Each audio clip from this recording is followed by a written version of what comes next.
Hello, everyone. I'm Yamino, the artist of Sister Claire, and I'm joined tonight by... The one, the only, the incredible, the indelible Ash Barnes. I write the missing moments, and I help Elena write the comic. And I'm Elena. I really should mention that in my intro because it's like, hi, I'm Yamino, and I help Elena write the comic. And it sounds like two people. Yeah. So Elena/Yamino draws the comic. I write it. We're also joined tonight by... Doubly Delible David. Yeah! Yeah! Woo! That's a wonderful one. And we were going to be joined tonight by someone amazing, but we had technical difficulties. So next time, everyone can talk to Laura. Yeah. Sorry about blowing my nose. I'm probably going to clear my throat a lot and talk not so much tonight. I'm still kind of sick. I'll try not to do that too much. Tonight, I'm going to be working on this month's wallpaper, which is going to feature Claire and MegaKitty and a bunch of other shard kitties. Yeah. So let me open up some reference. You know what? Let me turn off my display for just a second while I look up potentially spoilery things. Do not fear. It will be right back. Oh, you can still hear us. Oh. What did I call it? It wasn't always called MegaKitty. Was it not? That's a fan made. Oh, I just called it Shard. Okay. Okay, very creative. And here's my final design. I love how it came out. It's so peachy. Let me turn on the screen again. It's just Peachy. Wow, that was in 2015. Can you believe? Yes, I can. Yes, I do.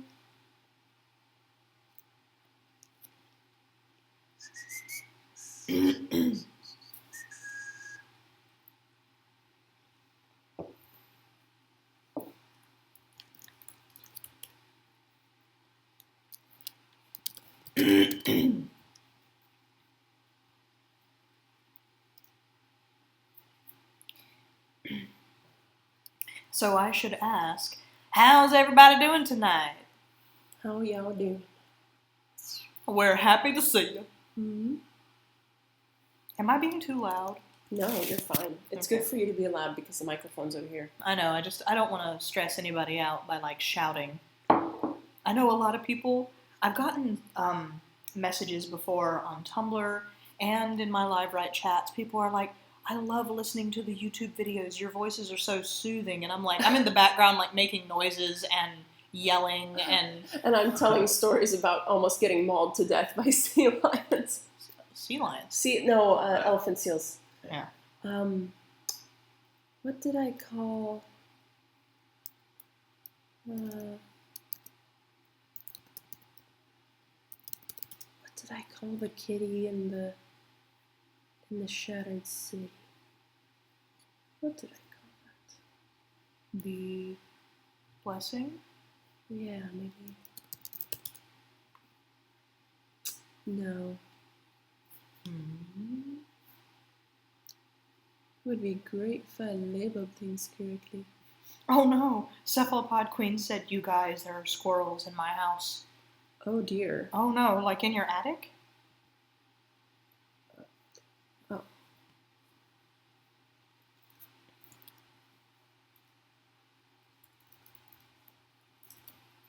Where is my wallpaper?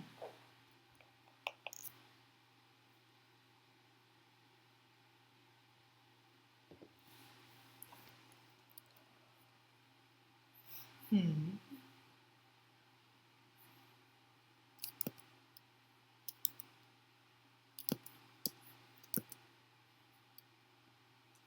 Let me look up some tiger reference. Good.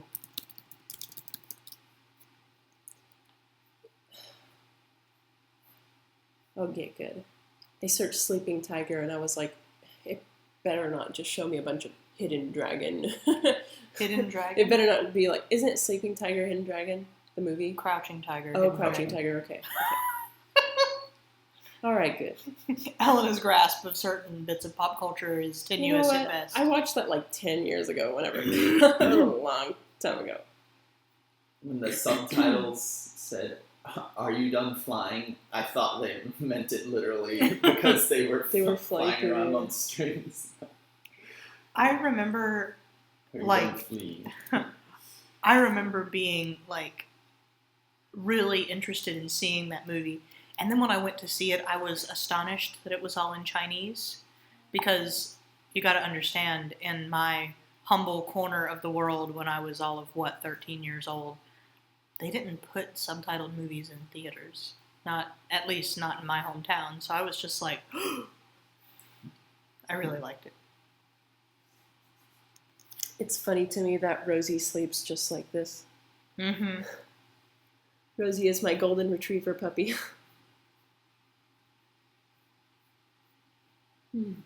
How long are we going to call her a puppy? Until she's over a year old, which she almost is. Mm-hmm. You call I was every about dog puppy. I'm about to quote Kay. Until she dies. You should explain who Kay is.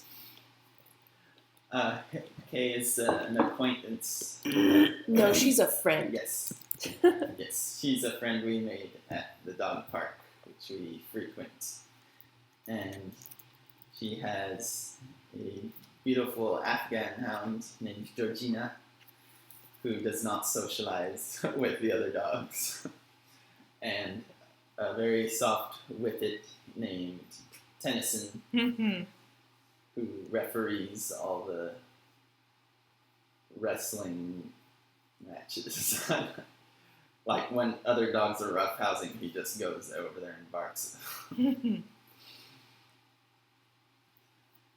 And apart from that, he's very mellow and cuddly. And Kay was, well, I don't know, is this Yeah, you could tell the too story. personal?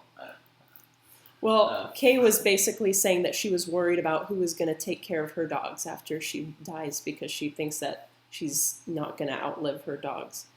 She's pretty old. But she was saying that her children don't want to take her dogs, and she's like, well, what am I going to do with them? I don't want to just take them to the pound. And one of the other ladies in the old lady clique who hangs out at the dog park was like, well, you should just write it in your will so they have to take care of them. And one of the other ladies was like, yeah, but for how long? And Kay jumped in immediately and said, until she dies. And all of them were like, no, don't say that. They'll just kill your dog.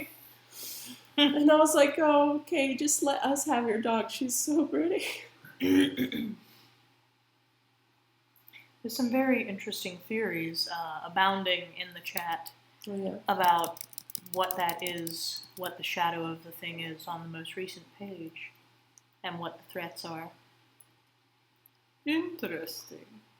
Laura asks, can shards fly at all? Not usually, but sometimes. I wouldn't rule it out. But generally no. There are two things that shards cannot usually do, and that is fly or swim. Mm-hmm. But remember, as with everything, there are exceptions to every rule. Good question. Aw, Jamie's gotta go. Aw, so soon. Bye, Jamie. Goodbye. So soon. Until we Isn't meet. this a crime? I know by now that time knows how to fly. Wasn't that Vincent Price? I don't think so. It was whoever played Ratigan in Yeah, Great Mouse Detective. maybe it wasn't Vincent Price, but it sounds like him. I don't think he was so deep voiced. Oh yeah, Vincent Price. Wow, really? Well, shit. Yeah. The mostly deaf girl recognized a voice. It was me.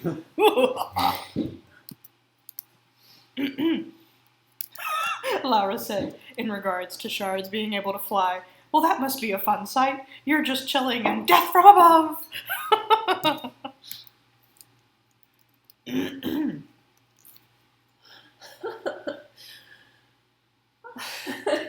Don't worry, Claire. We'll have your birthday party in this hot air balloon. Nothing could possibly go wrong.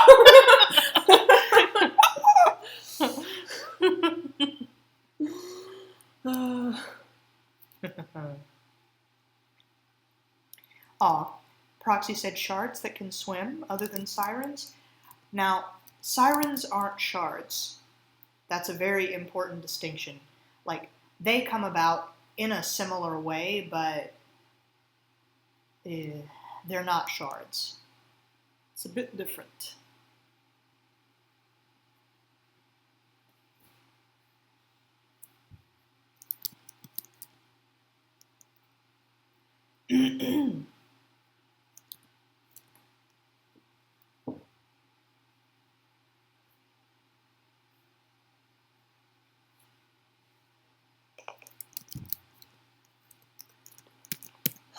I don't know how to draw big cats.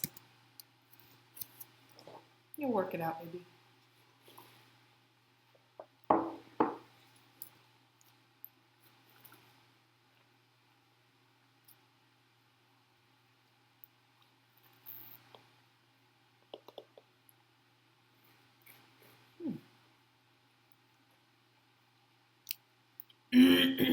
Proxy says, fun fact, Radigan was actually one of Vincent Price's favorite roles.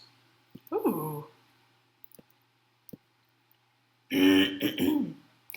Matt says, are sirens... Wow, I'm going to try to English one more time. Matt says, are sirens as frequent or as big a threat at sea as shards on land? No.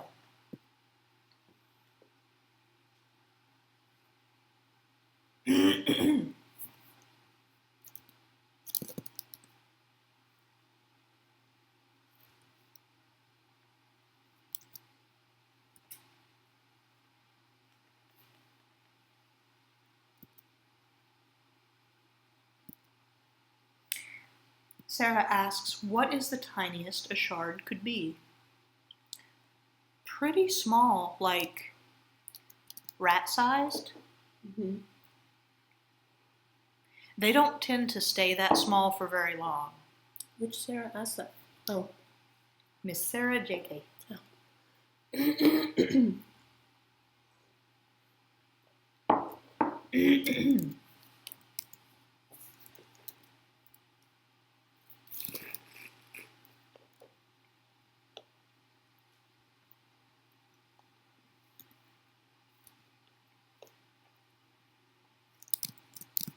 Sephi says, okay, so like some shards can stand water.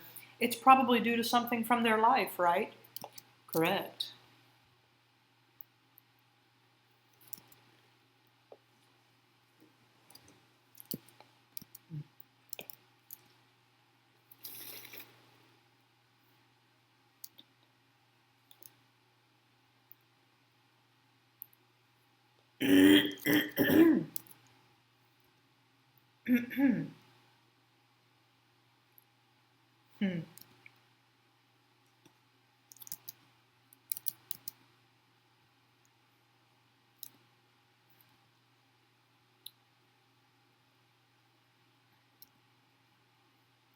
Proxy asks, could a single shard be comprised of multiple bodies like a swarm?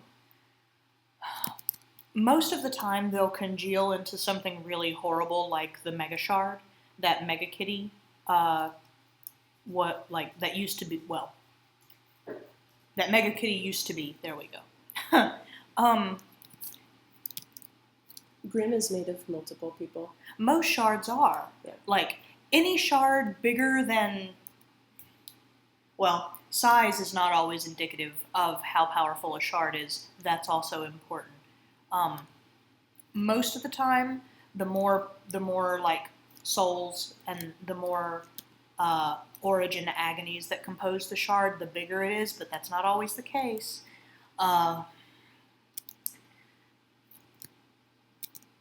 Could a shard that was already comprised of multiple beings split itself into smaller creatures again? Now that is a good question.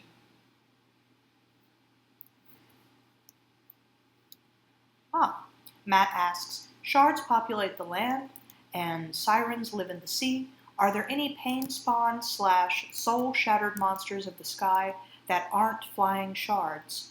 I wouldn't go with pain spawned or soul shattered, but if you want to talk monsters, there are certainly other creatures in the Sister Claire world that can fly that are dangerous. You have dragons of various kinds, some of which can fly, some of which live in the water, some of which don't have any legs and live underground. You also have harpies, which maybe one day I'll do a live write about harpies. I have to discuss my thoughts with Elena first and with Laura because I haven't divulged any of those yet, but I have some thoughts about harpies in Sister Claire.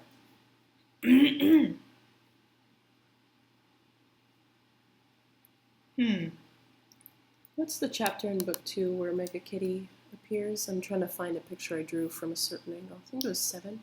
Yeah. No, it was the one before that. 6. 6.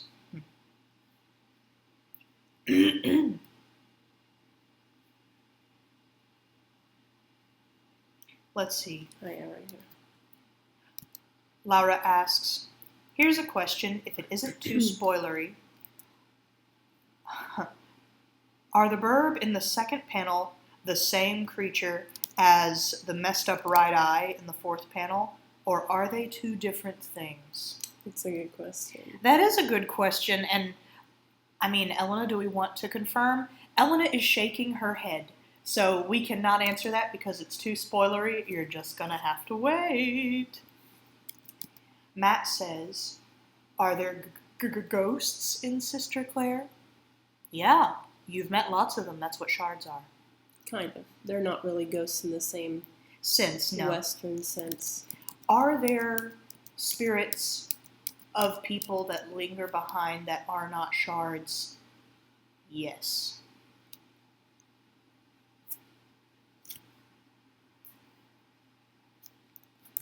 We probably won't cover those.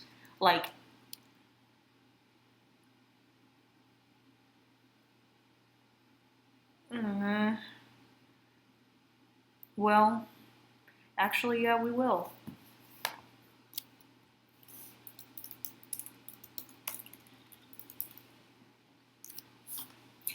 It's not really the kind of ghost that they're Yeah. talking about. It's I wouldn't even say it's in the same vein.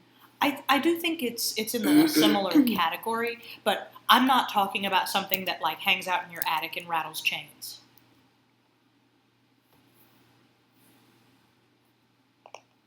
Did I miss any questions? Oh.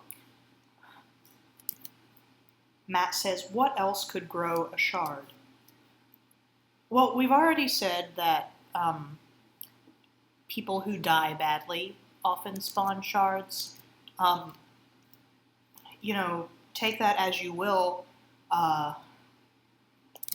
Plague, a fire, someone who drowned.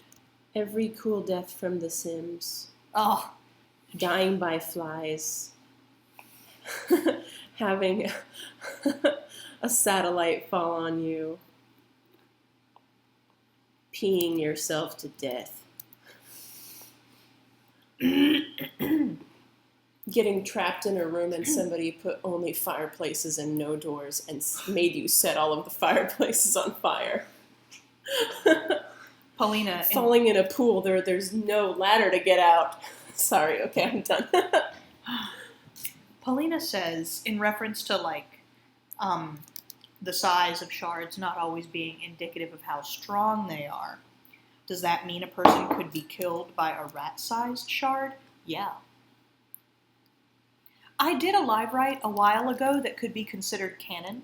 I don't think it will ever make it into a missing moment because it's a bit gruesome, but it's the one where Olga saves the young twins Rosalie and Marie, from a shard, and it starts out really small, but doesn't stay that way.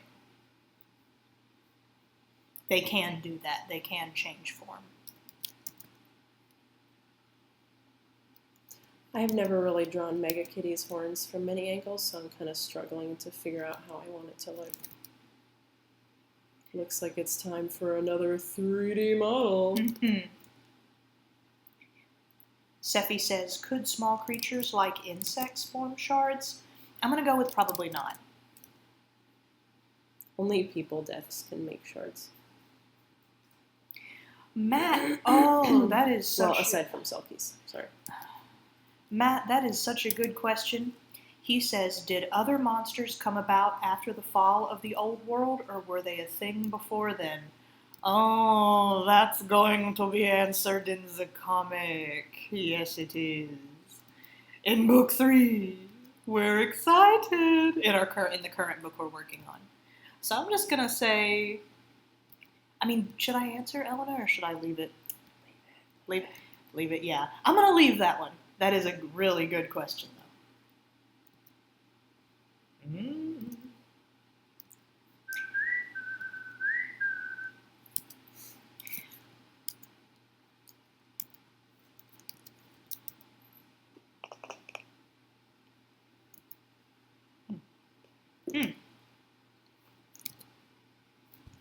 Sephi says, if shards see Energia like a beacon, what do shards and purified shards look like to them?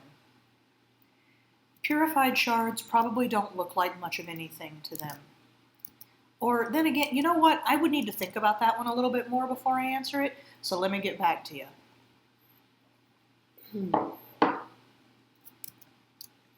Oh, here's another good question from Laura. Can a shard be created without death? Like, if there's a large amount of suffering but no one's died, does that spawn a shard? Or does it take someone dying? Because I think most shards so far have come from deaths. It has to be from somebody dying because the shard comes from the life energy of that person. Yeah. It's like you can't create energy out of nothing, and the shard is created from the energy of the people that died being kind of warped. Ashley's making a face like she disagrees with me. Do you have a different headcanon about it? No. I'm thinking about it. Like, I don't necessarily disagree, but I think, like, in the case of suffering, you are expending life energy on that. I think... But a creature can't form of it until your form is gone.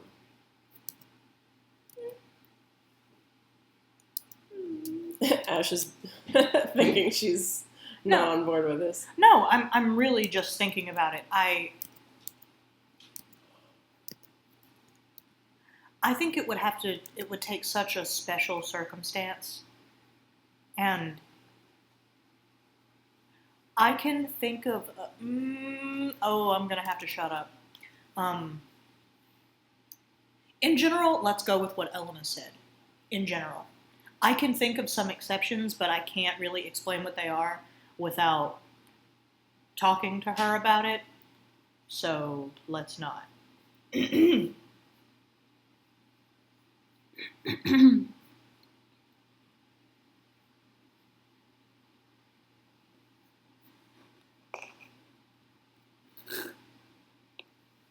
I'm getting so aggravated by the chat because every time I try to read something, if someone else says something, it automatically scrolls to the bottom.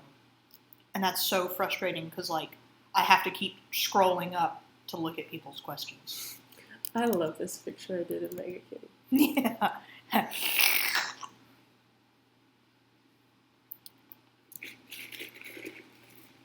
need to just open that Photoshop file so I can see it alone without all of the...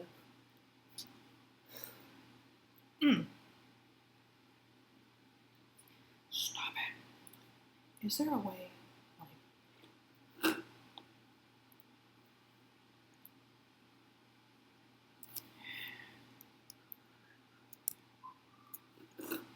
It's so cute. Sorry. I'm sorry, it's delicious. It's whipped cream, okay? You're ruining the podcast. It's not a podcast. As they would say in the Adventure Zone. Mm-hmm. Sarah asks, are shards only created from humans, or can they come from other creatures, like goblins, for example? Yeah, they can come from other creatures. I suppose sentient creatures. Yeah. Laura clarified. Does it take the death of a person or the death of a sentient being in general? Will even animals do the trick? Not usually animals. Like, it would have to be, like, a kind of person.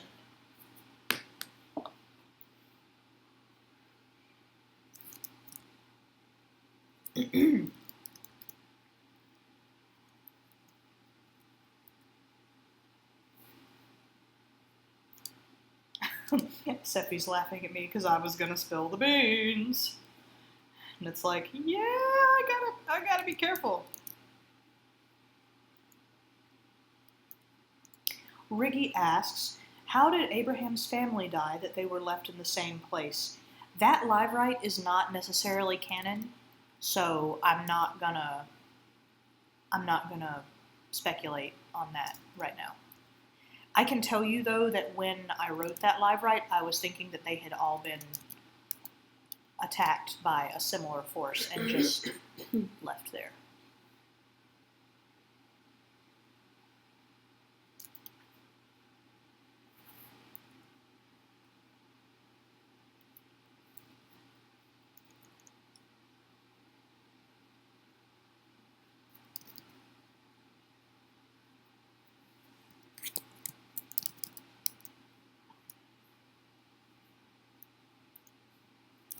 Good questions tonight, y'all. Mm-hmm.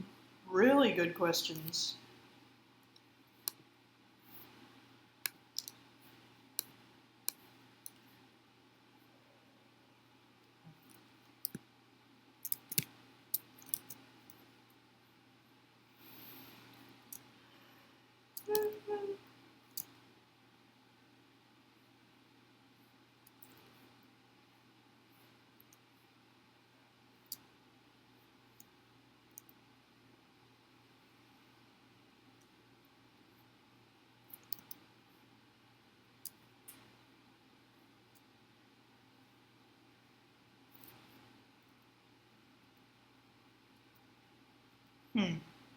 Matt says, were the first shards different from the modern ones in any way other than their creation? Yeah. I mean, all shards are different. There are no two shards that are alike.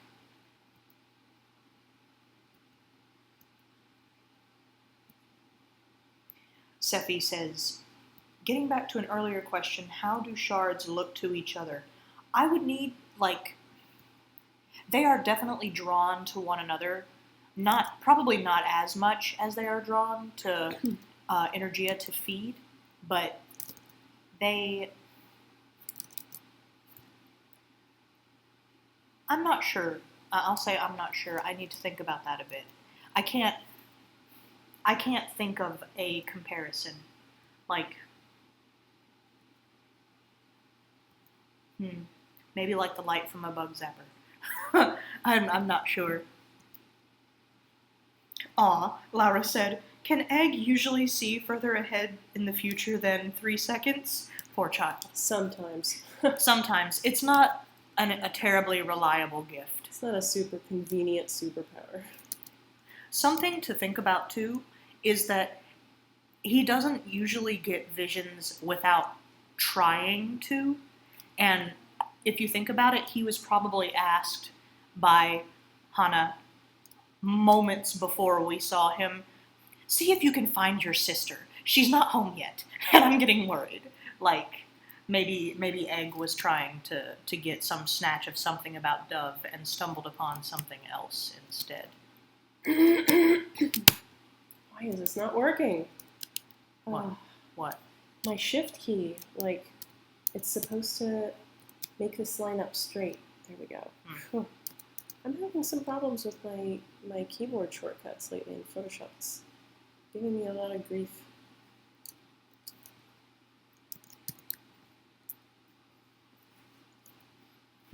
Matt says, is Forsyth the only power Egg has? Is he a bird witch? You'll see. You'll see.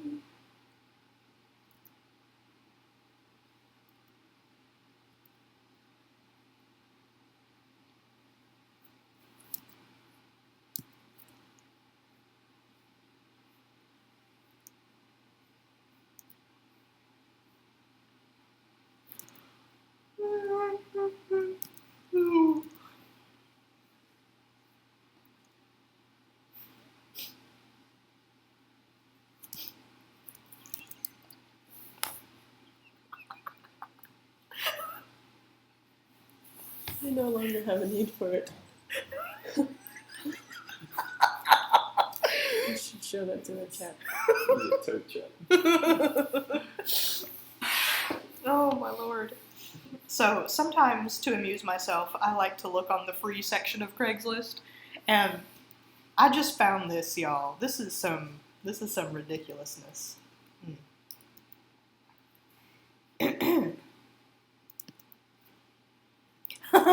Sephi said, "Oh, so Egg's power is like binoculars in a way? Egg, please be a dear and scan the metaphysical horizon, would you?" Yeah. That's a good way to put it. Yeah. Sometimes he does get stuff unprompted, but it's rare.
La, la, la, la.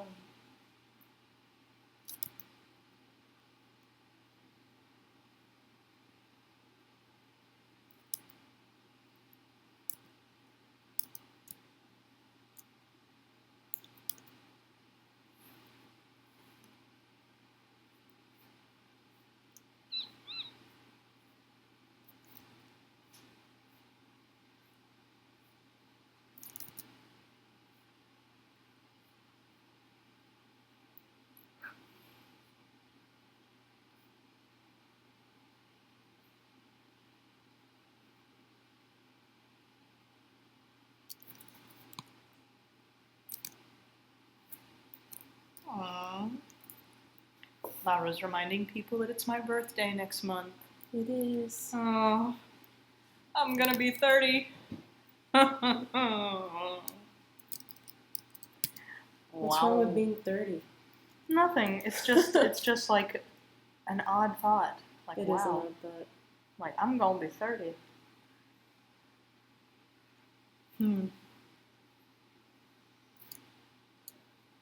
Boy.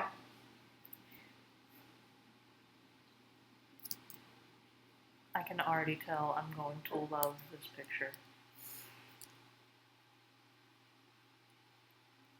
Riggy says, wait, do you two still have Cookie with you? No. Cookie has been adopted out for quite a while now. Yeah. And her name is Newt. No. Newt. I thought Cookie was pretty good. Well, you know, Newt's not the worst name. No.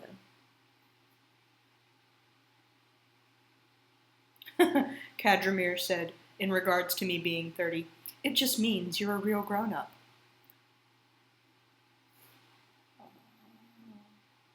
Ash has been a real grown-up for a long time. I'm like, I am the most grown-up grown-up. I'm a real adult.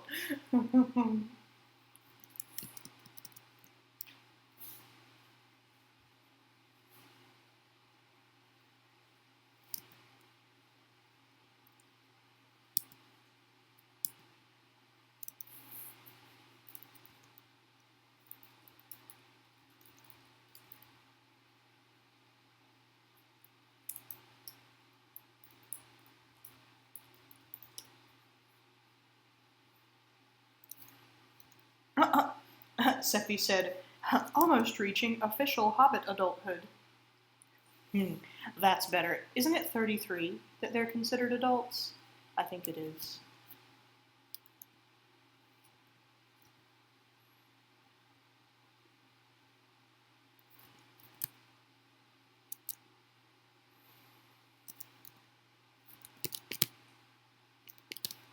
Laura said, where's MegaKitty in relation to the other cats in terms of cognitive prowess? Like about Snowy's level? Grimm's? Definitely not as high as Grimm's, probably around, Snowy, yeah. Like, not that Snowy isn't really smart, Snowy is, but Snowy doesn't talk, can't talk. Well, Snowy's nonverbal, but Snowy can clearly understand. Yeah. That's also true, yeah.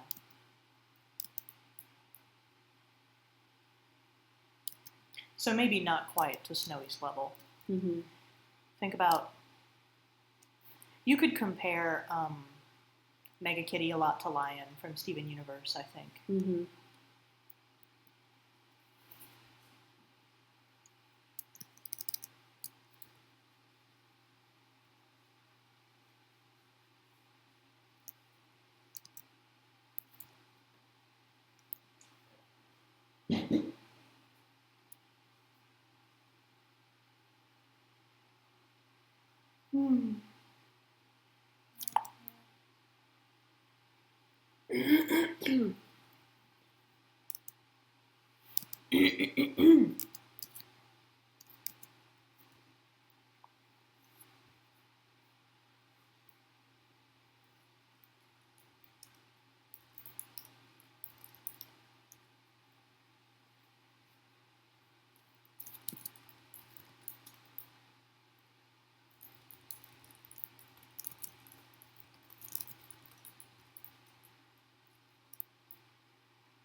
Matt says, Ash or Elena, have either of you two checked out our Discord server yet? I have not had a chance. I kind of glanced at it, but I don't really know what Discord is, so I didn't take a super close look. I'll investigate it when I have a little bit more free time. But as y'all know, every night this week I've been, immersed in live writes, and the way my days worked was that, I would go to work, and then I would come home, shove food in my face, and then write. So, I just haven't had a lot of time lately to look at much or stuff. But I will give it a glance, I promise.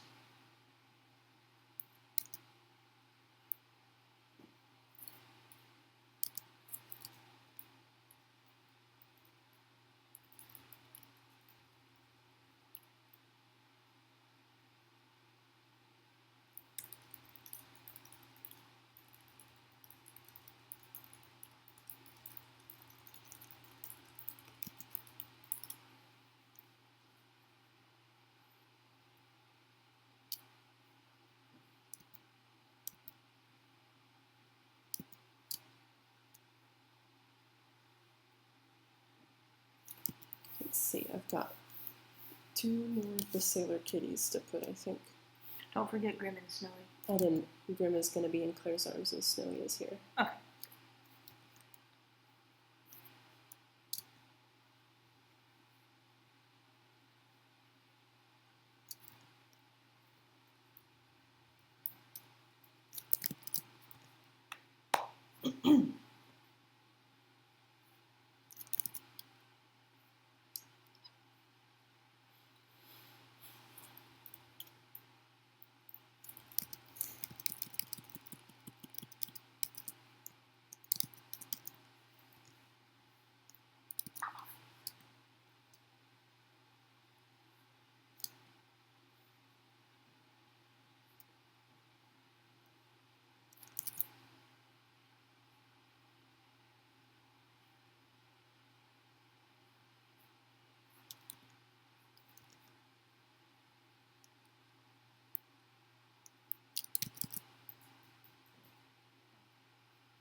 Laura asks, do MegaKitty's and the Blessing's horns feel hot and buzzing like Clementine and Claire's? I would say no. No, because they're purified. That's what I would say.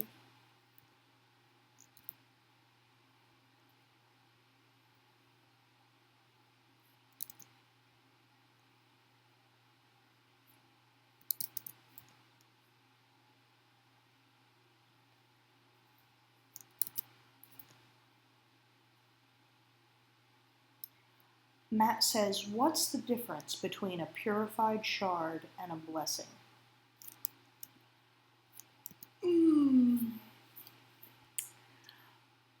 A purified shard is created when all the pain in a shard is pulled out of it into something else.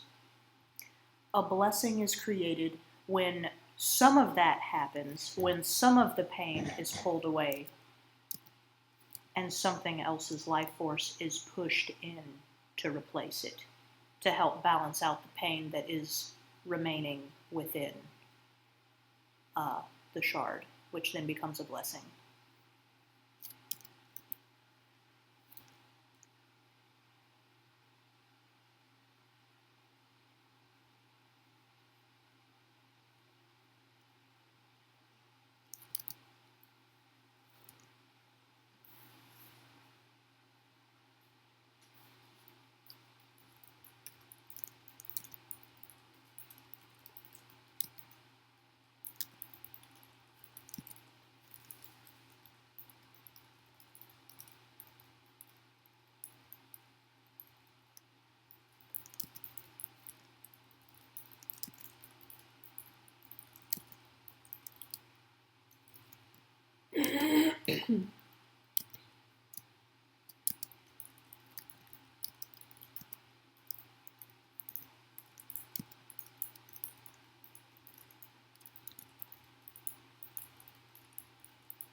That's a good question, Zach. Oh, yeah, like Laura and Zach asked very similar questions. Gosh, I wish the chat would stop scrolling because I keep trying to read the question aloud and then it's like, nope, zips away. Zach asks, do the characters produce energia or is it a finite resource? And Laura asked, when Clementine pushes her energia into blessings, oh my god, does she get it back like a blood donation or is it gone leaving forever?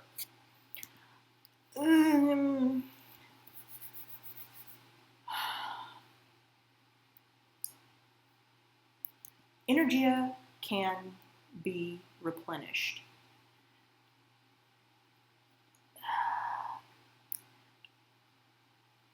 Like, it's a lot like a blood donation, though. You can only give so much before it's really dangerous, and there's, like, no turning back for you. Generally, the younger a person is and healthier, the more energy they have. You know, that's not a terribly unique concept. So, yes, characters do produce energia. That's why bottling it up can be so unsafe for Marguerite, for example.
Lara says, here's another question.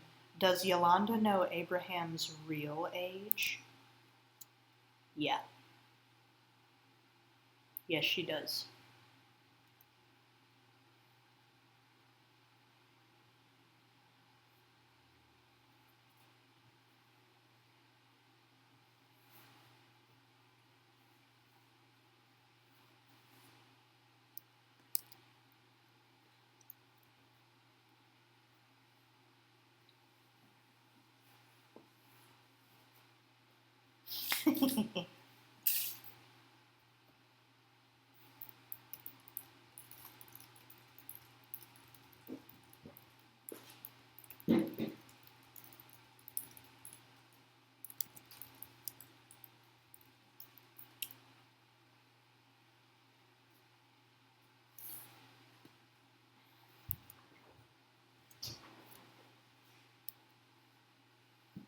I'm so glad people appreciated the spicy nose pickle in the latest live ride.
So many good questions tonight.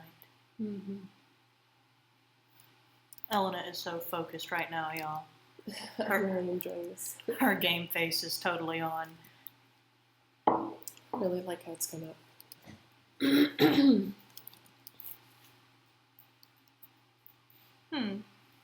It makes me happy to see people saying they like Zora.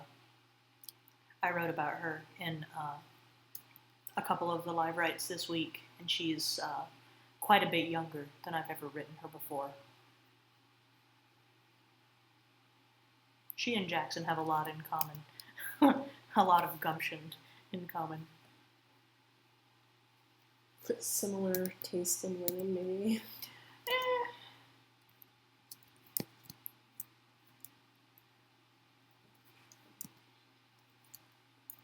I think, I mean,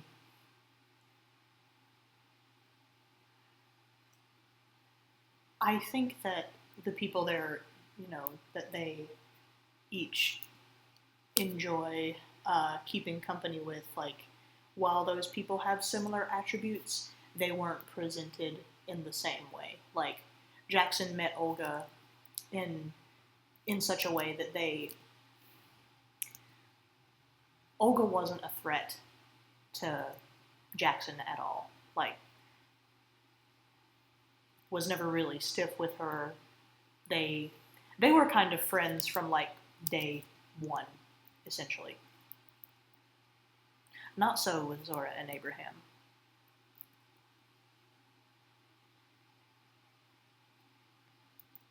Laura asks, how many people know what Abraham actually is? Dun dun dun. If we're talking like other characters, I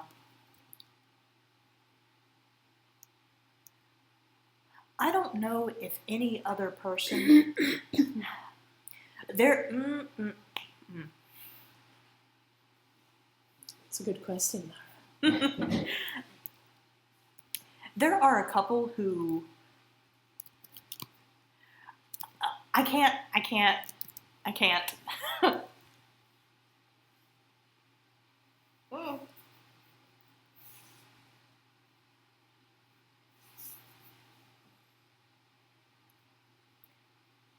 I think, okay, I've thought of a way to answer that. I've thought of a way to word it. There are a couple of people who have seen her in her most vulnerable state. That doesn't mean they know what she is. There is one person who suspects, there is one person who knew, and that's all I'm going to say.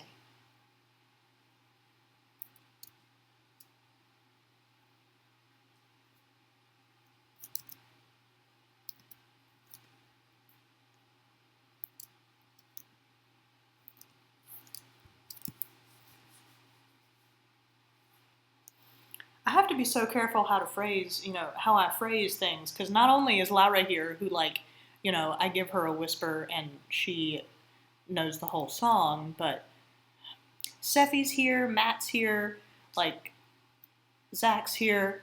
People who are good at putting the pieces together are here, and I gotta be careful what I scatter around, lest someone else shows me the completed jigsaw in like 5 minutes.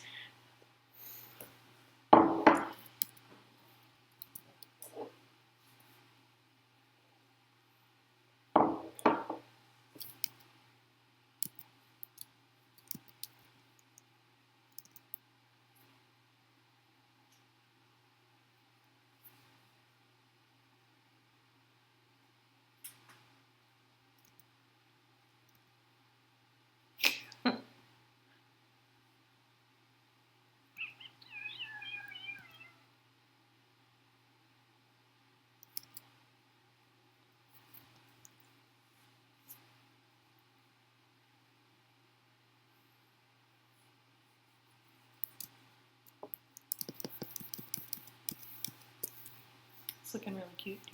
Thanks, dear.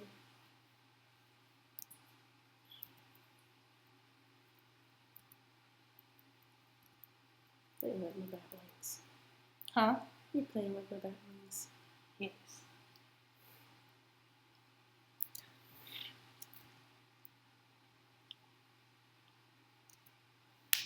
Oh.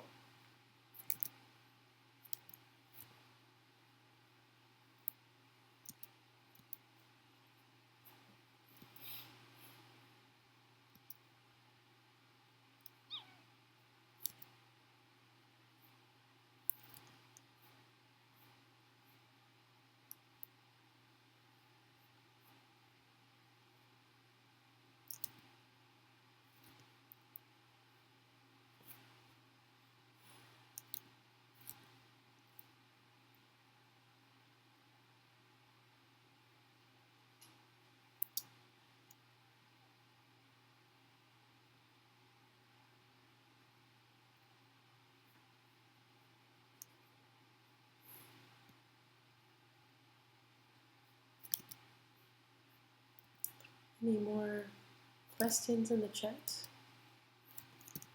feel like we need to keep talking for people who listen to these on YouTube. Well, I mean, I can't talk constantly. Like, what else am I going to talk about if people don't ask me questions? I don't know, talk about your day or what you're looking forward to this summer. What are you looking forward to this summer? A lot of stuff. Some very exciting things.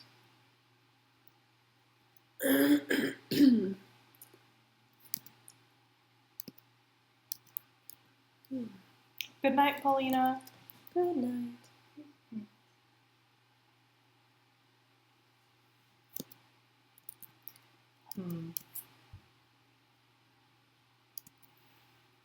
And I can't really talk about my day because I had a meeting with my boss. I organized summer classes. Ooh, I laminated a thing. Very cool. It wasn't exactly, a very thrilling experience.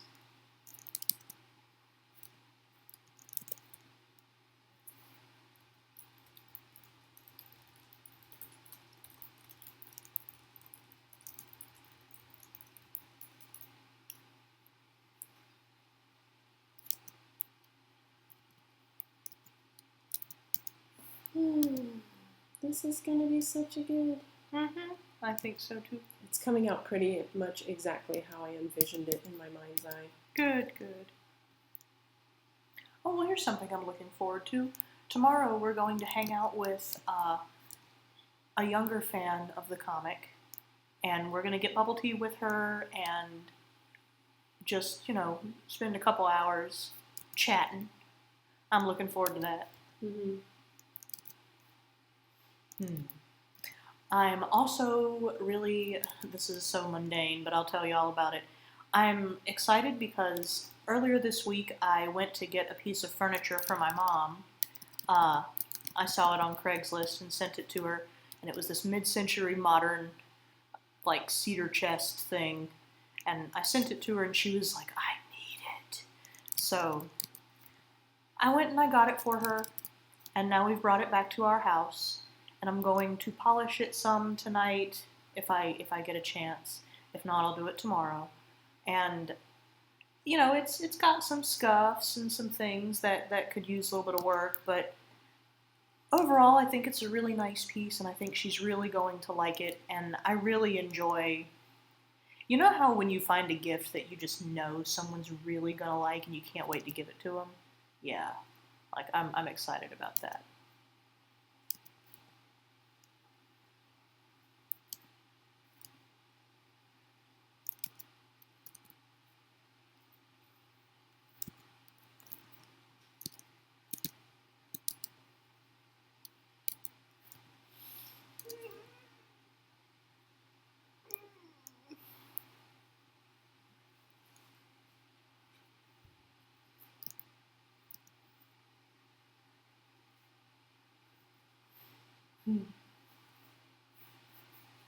And this is just random, but our golden retriever puppy Rosie is right at a year old now, and she's starting to get really fluffy, and I love it. I'm so happy. Her tail looks like this bronze flag, and she's starting to get that butt fluff that golden retrievers have, and it's so cute. When she runs, she's just like this rippling wall of fur. She's really cute.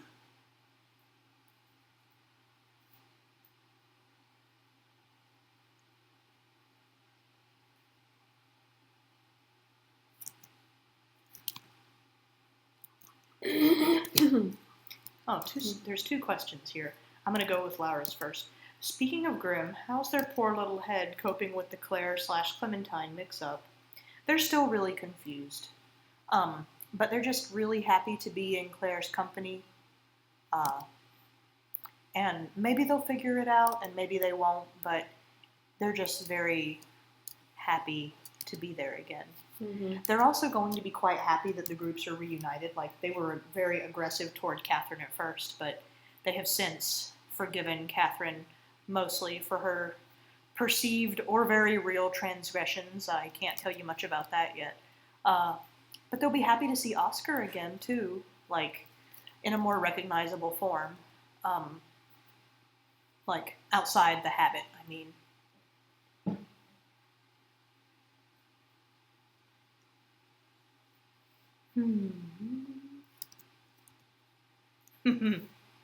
Zach says, question to both Yamino and Ash and Laura. What are you excited about doing together? Laura said, I'm looking forward to helping plan next chapter's missing moments.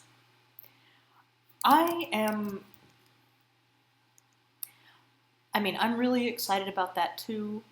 I'm super excited to have Laura on board because it means things are a lot more organized and things are just a lot more likely to get done on time. And because, with someone to remind us, that does hold us a little bit more accountable. And it's not that we don't want to do stuff, it's just that, often we're so busy with things that, it just, sometimes something can fall by the wayside. So it's really nice that we've got Laura, there to be like, nuh-uh. As your editor, I have something for you to do today. Yeah. And that is really awesome. What else? I'm looking forward to seeing how future missing moments turn out with Laura's input. Like, it's gonna be great. I'm really excited. I'm excited in general, like, for the rest of book 3. Yeah. All of us working on it together, like, with our powers combined, we shall deliver to you an awesome story. It's gonna be great. It's gonna be wonderful.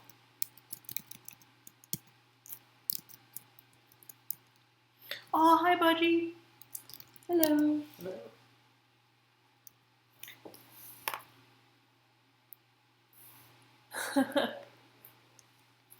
Hi, Miley. Hi. Laura said, speaking of, as your editor, did y'all forward me the emails? Not yet. Wait, which emails? The emails, I'll tell you later. Okay. Emails? What, no, I did not.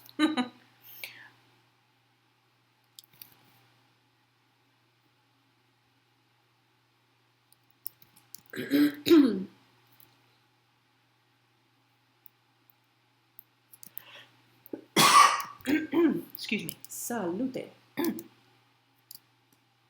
Matt asks, Ash, Elena, will we be seeing Budgie again in the missing moments anytime soon? Light After is definitely a good place for her to show up again if she's going to. Well, she did pledge again for another month, so. Did she? Yeah. Oh! Woo! So maybe, yes. Maybe. Oh. Ooh.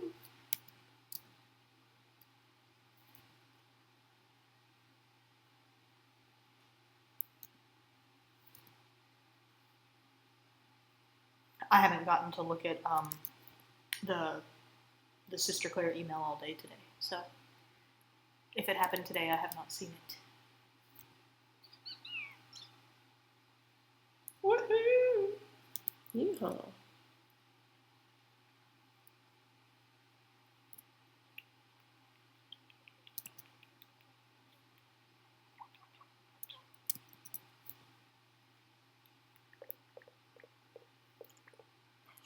What?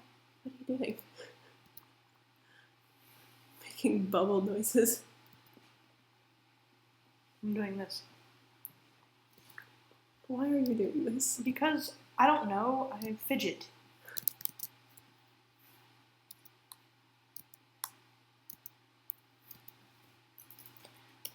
Oh, like Laura just had a really good idea for when Budgie could reappear. Oh? Oh, thank you. Want to share with the class? No? Oh. Let's keep it a secret. But I can just tell you that it was Laura's idea and it was a really good one. Okay. Okey-dokey.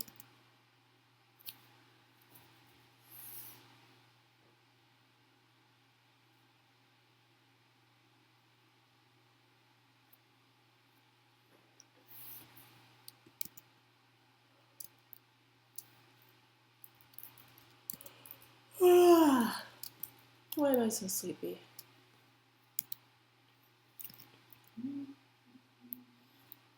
Wakey, wakey, eggs and bacon.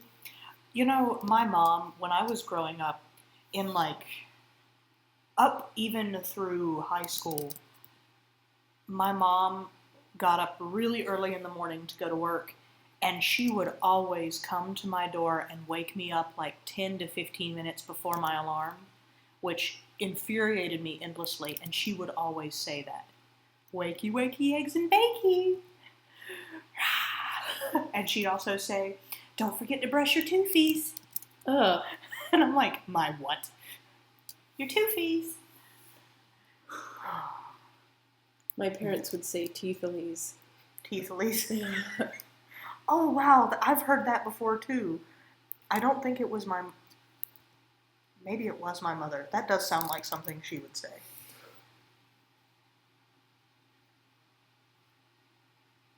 I'm looking for his toothbrush. One time my parents and, well, my whole family, we went camping. And it was a really long drive to the beachside campsite. And I don't know what had happened. There had been some like trials and tribulations getting there, but my parents were like super grouchy and just snapping at each other. And they thought that me and my brother were sleeping in the bed they had unfolded in our camper. And while we were quote unquote sleeping, they were snapping at each other and being like, we should wake them up. They have to brush their teeth. They have so much sugar today. And my mom was like rummaging around looking for toothbrushes or something. And my dad was like, what are you doing, Joyce? And she said, I'm looking for his toothbrush. And she said it with such like venom that me and David couldn't pretend we were sleeping anymore. And we were like, ah! And my mom was like, what are you doing? God. She was really embarrassed because she realized that we had heard them like arguing for like 45 minutes. Oh. I'm looking for his toothbrush. Oh, God. Quality family time with the Barbariches. Have you ever interrupted someone else's argument and, like, you come upon two people, or sometimes, you know, more than two people that you really care about, and they're arguing about something, and you're like, oh, hey, what's wrong? And then when they try to explain the problem to you, it's something so stupid, and, you know, you just stand there like, Wow. and you watch them realize how stupid it is, and then they get all sheepish, and they're like, well, we were really mad because he opened this can of paint wrong, you know, and you're like, wow, that's the worst thing that happened to you today, huh? No, usually when I've tried to interrupt, especially if it's like my parents, for example, and I'll be like, what are you, I'll be like, nothing, it's nothing. I'm like, oh, okay. Whoa there, sugar cube. I'll just be over here. That's my favorite, when you ask somebody, like, there's definitely something wrong. You're like, what's wrong? Nothing. Yeah. It's fine. It's like, wow, okay. Yeah. Yeah. I'm just gonna go backwards out the room. Like, There is something that my dad used to do where he would ask my mom, like, if he could tell she was in a snit, he'd be like, if he hadn't caused the problem, or if he had but didn't know what he'd done, he'd go, what's wrong, honey? And she'd snap at him, and then he'd look at me and, like, pull his lips back over his teeth so he looked like a skeleton. oh my God, what the hell? A really startled skeleton, and it was really funny. I can't replicate how he would do it, but... What's that? Turn on the webcam and replicate it right now. Let's not. What is that thing crawling on the window over there? It's green. Oh, it's probably just a little katydid. Yeah, but it's like bright green. Oh yeah, it's on the outside. Yeah. I'm really rapidly losing my voice. Oh. Oh. Speaking of cool bugs, earlier this week, David inspired in me a fit of pure jealousy because he sent our WhatsApp group chat. You should tell it, David. I sent him sent him a photo of a rosy maple moth. It's it looks like something out of a cartoon. It's this vivid yellow and pink moth, and that was the first time I'd seen one in person, and it's the It looks like Fluttershy. It's Fluttershy. Yeah. It's that color scheme.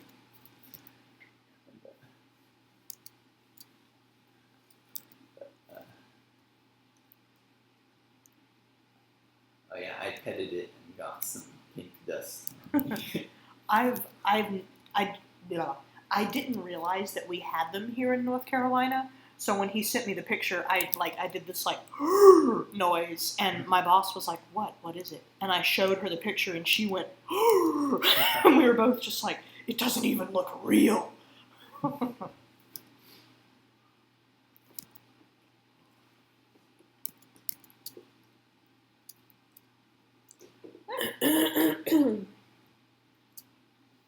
love the Jupiter kitty. Me as well. Aw, Laura's talking about her new cute glasses in the chat. They're really cute, y'all. They are so cute. They're so precious.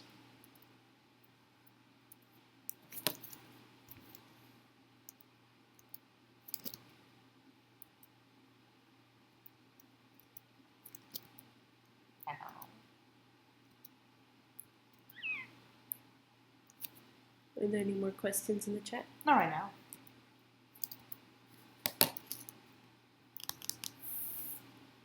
Oh.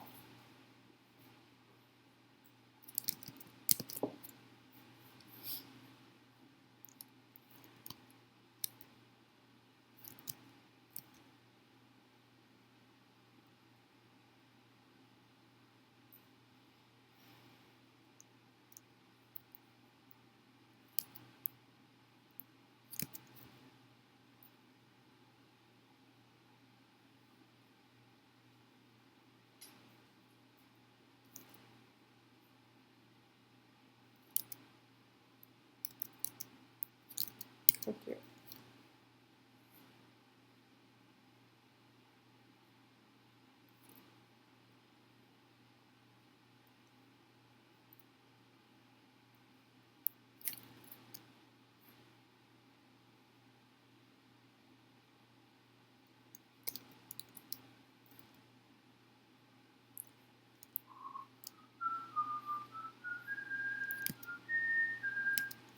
Now I have that Fluttershy song stuck in my head. Oh, Riggy says, what's the canon explanation for the Zodiac cats in the comic? Are they purified shards or just unique cats? They're purified shards. You see them showing up in... Oh, what's that missing moment? It's one of the missing moments after Clementine, when she's young, goes with Magpie and the flock to Henny's farm.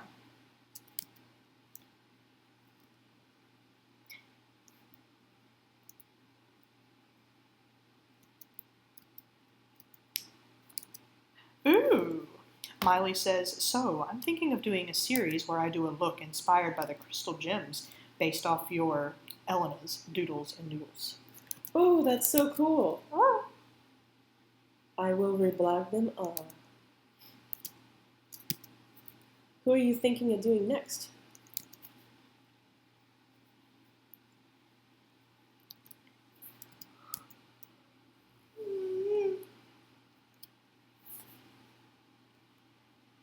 Matt asks, were Machina the old world's most technologically advanced achievement? I mean, I guess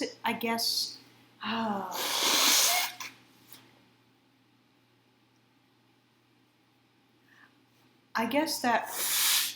Sorry. I was trying to wait to see if she was going to blow her nose again, and then she Hey, did. hey, say something.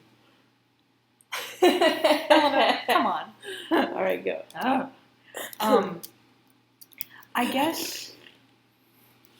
Go ahead, dear. If you do it again, I won't talk anymore.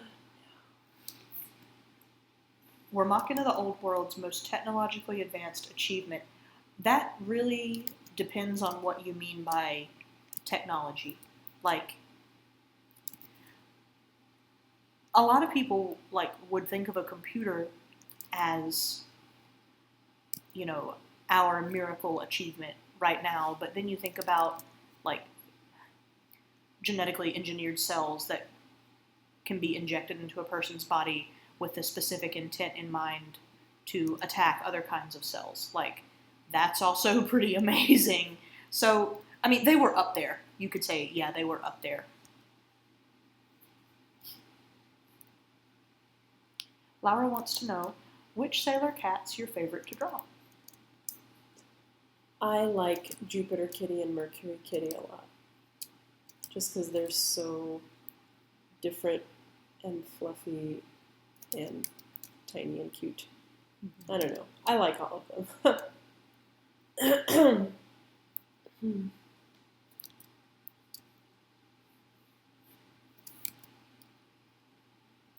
Matt asks, was there anything special we haven't heard about that came from the old world? Did they go to space? Did they master genetics? A lot of that stuff doesn't really matter. So much time has gone by since the old world, you know, quote, fell, unquote, that for curiosity's sake, did they make it to space? They certainly sent some things into space. I don't know if they made it further than like we have currently. But like probes and satellites and things, yeah. Did they master genetics? Again, maybe not any more than we currently have.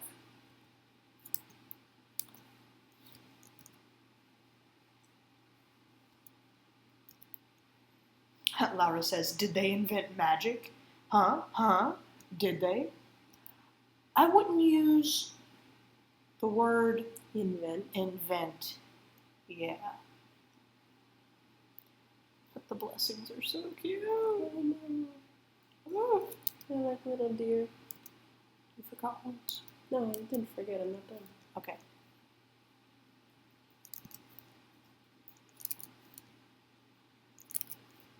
Sephi asks, does the current Sister Clara world have penicillin and antibiotics? Yes. Yeah.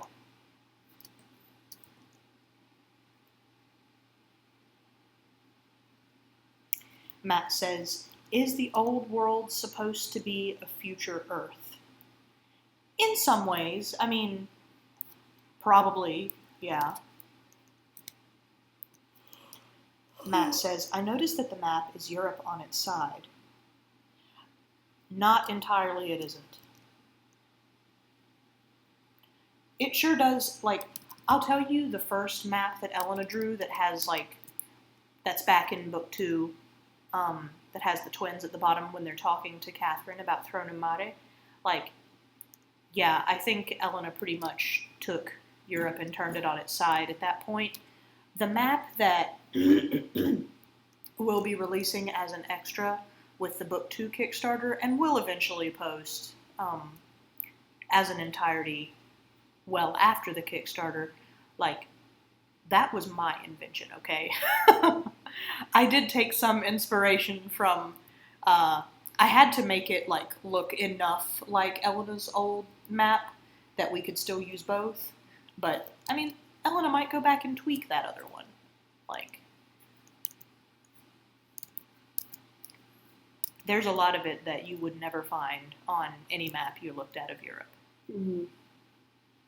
And I will say, too, that people who are trying to make direct parallels between the areas in Sister Claire and a map of Europe, it's not going to be accurate. No. Like, I saw some people talking about, like, that Throne of Mare was supposed to be Mont Saint-Michel, and while it definitely takes inspiration from that place, like, it's not supposed to be in the same place geographically. No, it's not supposed to be equivalent to the Earth's location of Mont Saint-Michel that's been, like, changed by time or something. Like, it's a place inspired by it. Yeah.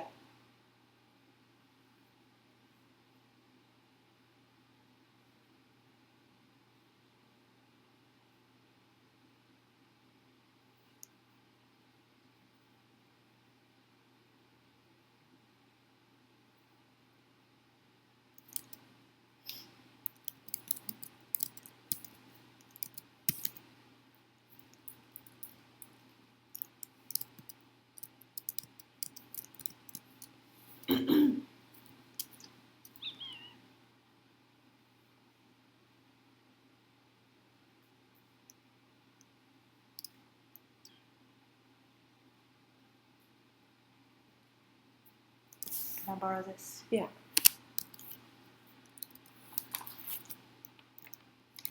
Okay, I think I'm pretty much done with the sketch. Looks really good, dear. Time to ink. Did you ever give MegaKitty whiskers? Nah. No. Okay. See. No whiskers. Although, I want to draw more of this, like, the blue gums. The dangling bits.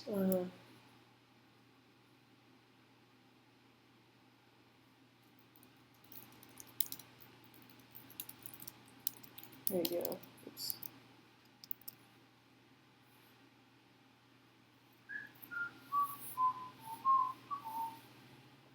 I'd like to heat up more water, but it's going to make noise.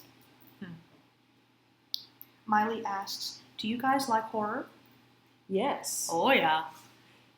I'm not sure how much of Sister Claire you have read, but if you do, you will see that there are quite a few horrible things in it. There are a few horrific elements. Oh, Riggy says, I like Emily Carroll comics. Oh, me too. Me too. What am I doing? Oh yeah, I was going to make a new folder.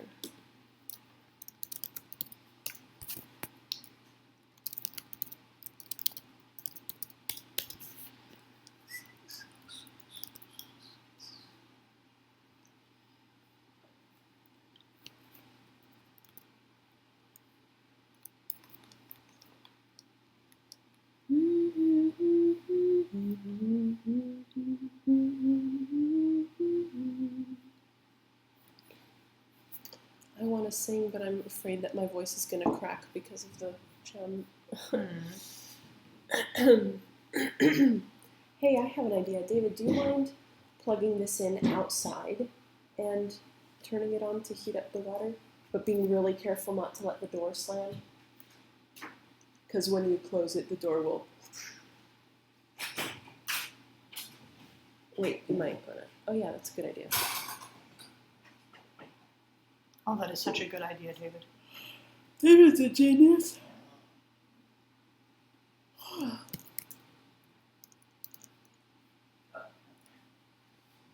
Wait, they said they saw something when you opened that folder. What did they see? What? What did you show? I don't know. What did they see? They Aww. tell me. I mean, all they should have seen was old wallpapers. I don't think they saw anything scandalous. Oh. Sorry, guys, if you thought you did. Is this enough? Yeah, that's plenty, David. Yeah.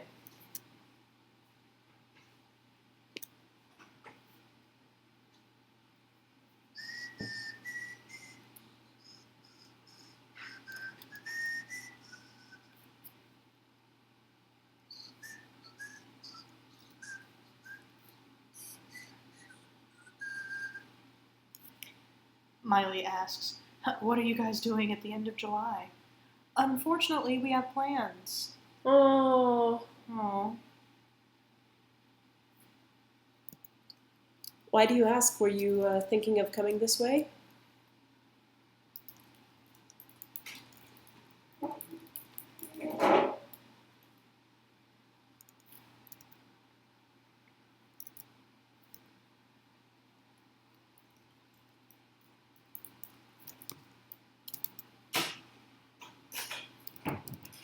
Should make the ear a little fluffier, maybe.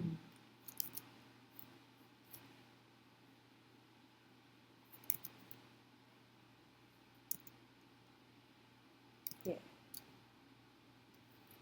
Oh, Miley says, because I'm volunteering at a horror convention then in Williamsburg. Oh, cool. Ooh. That sounds awesome. Doing the makeup, I presume?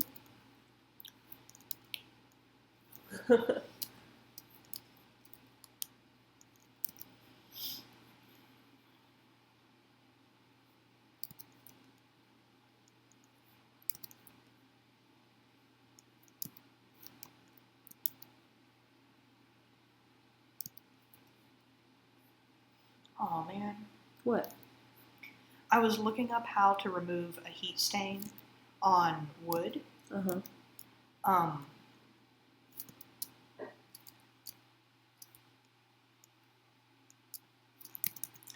but it requires an iron, and I don't have one. Oh well. Your mom does.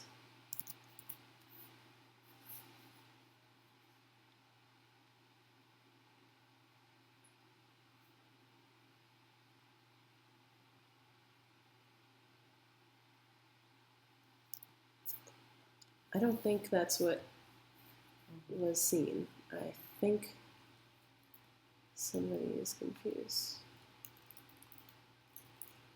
Oh, wait, maybe not. Eleanor. But if anybody saw anything, it would have been such a tiny thumbnail. Like, nothing is visible.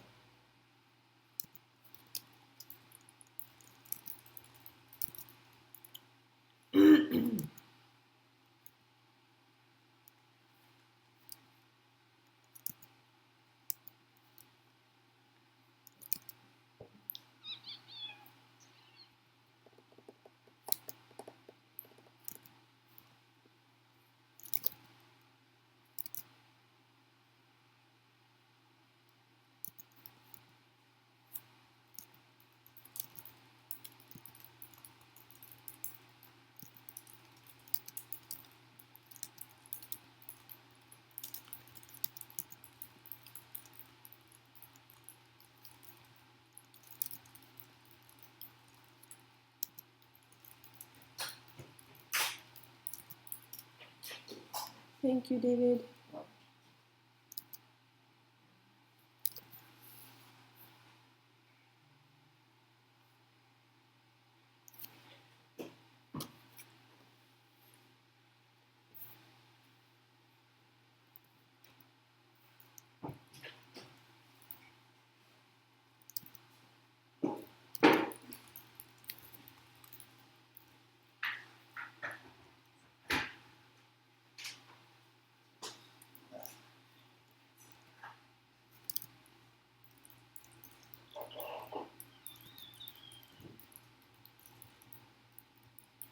What kind of tea? Oh, I'm just gonna make more honey and lemon tea. Thank you.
Does MegaKitty have just one point?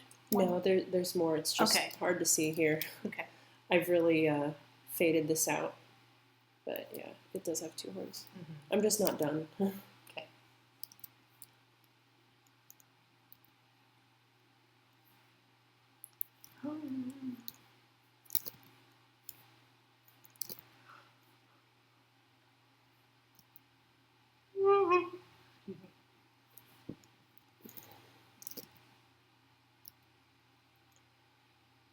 I'm getting a little heartburn right now. Yeah, me too. Indigestion.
It's painful. What?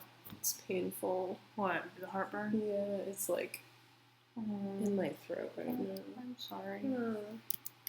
Matt asks. Oh, it's like, Have you ever had like heartburn? when I Billy? took like 3 pills altogether. That's what it feels like, yeah. It feels like I just swallowed a bunch of medication. Oh, Sarah's here. Sarah! Wait, which Sarah? My Sarah? Lemon. Yeah. You're Sarah. Matt asks, are Blessings and MegaKitty's horns made of the same thing as Clementine and Claire's horns? Yeah. Cartilage. Wait, no. No. Keratin. Yeah, they're made of cartilage. They're actually like really noodly. God, gross. But But yeah, they're sort of, I mean,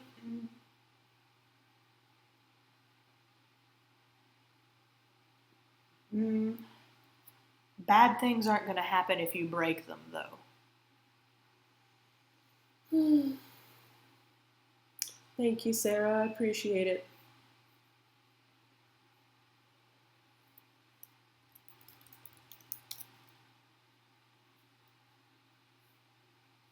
Hey, Sarah, Miley is here. Miley is that really awesome makeup artist that I've told you about and who I've shown you the Instagram of. Sephi says that if you eat some ice cubes, it might help the heartburn a bit. Seems it dilutes the acid and soothes the stomach without overfilling it too much. Oh, well, you know, if acid is what causes heartburn, maybe I should stop drinking all this honey lemon tea. Maybe you should. But it helps my throat. Suck on an ice cube. I don't want to suck on an ice cube. You suck on an ice cube. I like ice cubes. Ice cubes make my teeth hurt.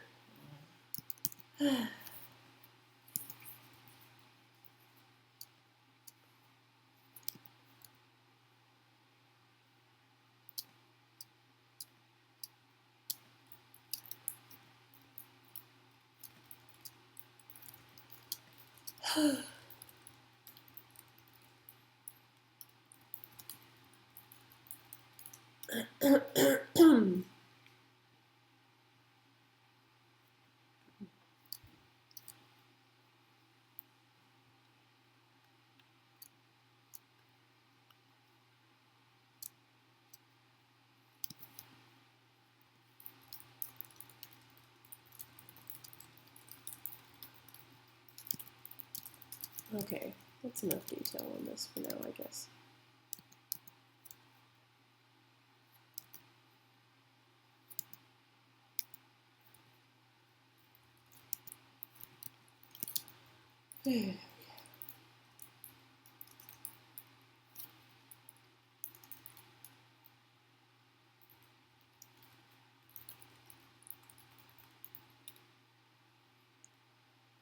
All of these people have good suggestions, but except for the ice, I don't have any of those things. I have ginger candy, but it's at home. And we're not at home, we're on campus right now. I have this ginger candy that Sarah bought me. It has this really creepy face on it. What's it called? What's the name of that creepy face ginger candy? I bought it. I don't even like ginger. I just love the package design.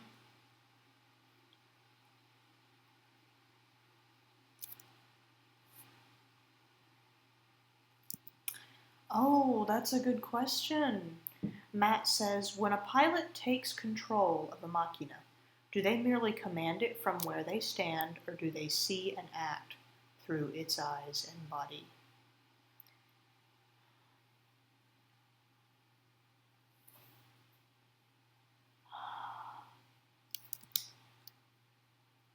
The pilot leaves behind their own body as a shell and is essentially within the machina.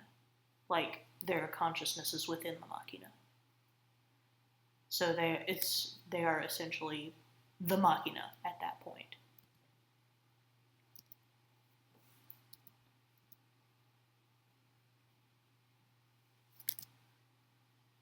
Do you want one of us to go get you some heartburn medication?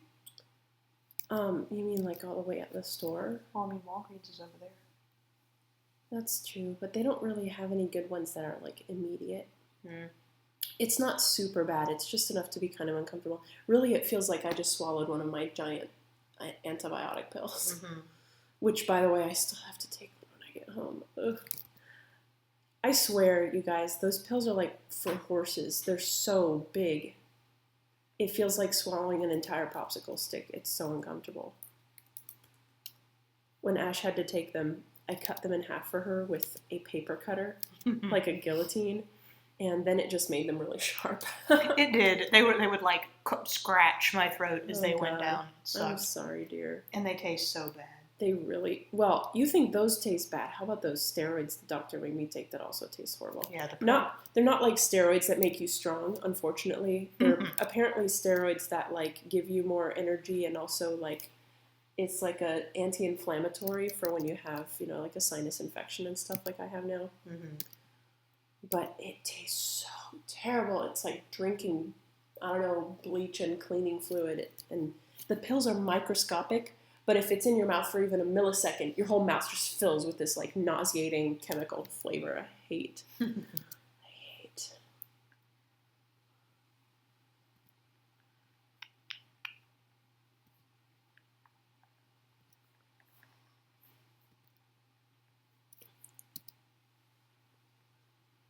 I'm tired of being sick. I'm sorry, dear. Wine, wine.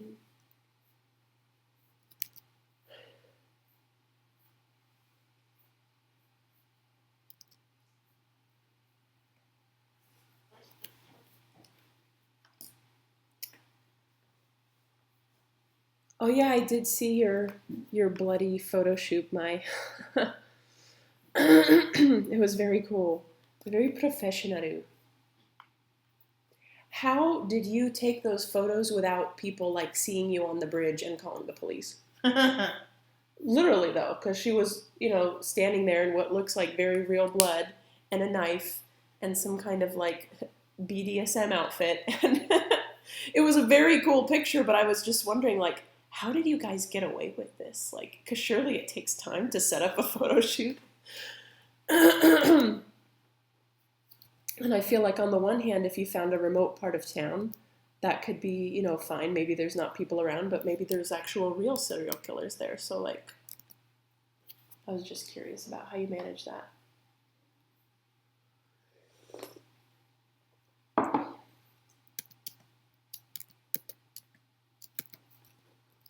Oh, Miley says we did those at 2 a.m.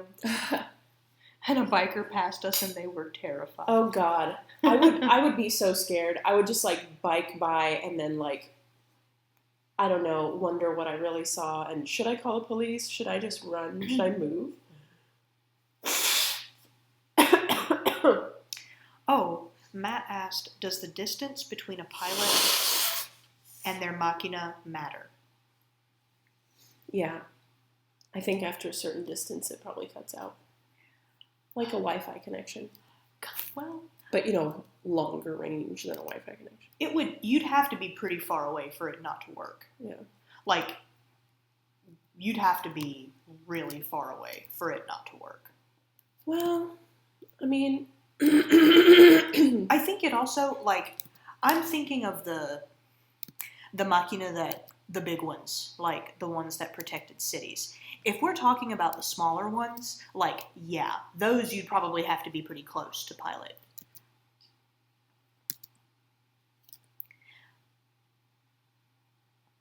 But if we're talking about Bloody Mary, even though, you know, she's a pretty big one. It's actually on the very small end. Yeah. I was showing Lara the height chart recently, and the Bloody Mary is only like 30 feet tall. Yeah, like, you think Bloody Mary's big, but you haven't seen a really big machina yet. Well, they've seen some hands and stuff. Yeah, you've seen some hands, but you've seen some giblets. And you've seen the sleeper, but you haven't seen a really big machina yet in its entirety. But I'm thinking one of those, like one of the big city-sized machina, like, it doesn't really matter. I mean, you could maybe be like across the world and put the ring on and the connection might not work, but, you know, other than that, it's gonna work. But the smaller ones too, like Bloody Mary and stuff, don't always completely incapacitate the pilot. Mm-hmm. Like, Marguerite is still, like, somewhat, not a lot, but is still somewhat aware when she's piloting Bloody Mary. Mm-hmm.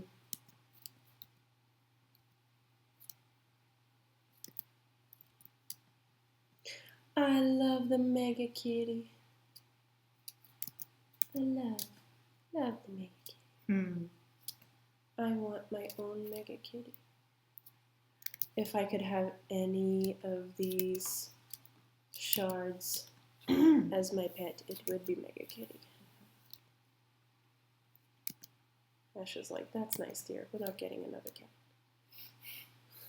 No, if you suddenly told me that you wanted a Maine Coon, I'd be like, well, we're about to have hair covering absolutely everything we own. I don't want a Maine Coon. I want a tiger. Well, our house isn't that big. Let's move.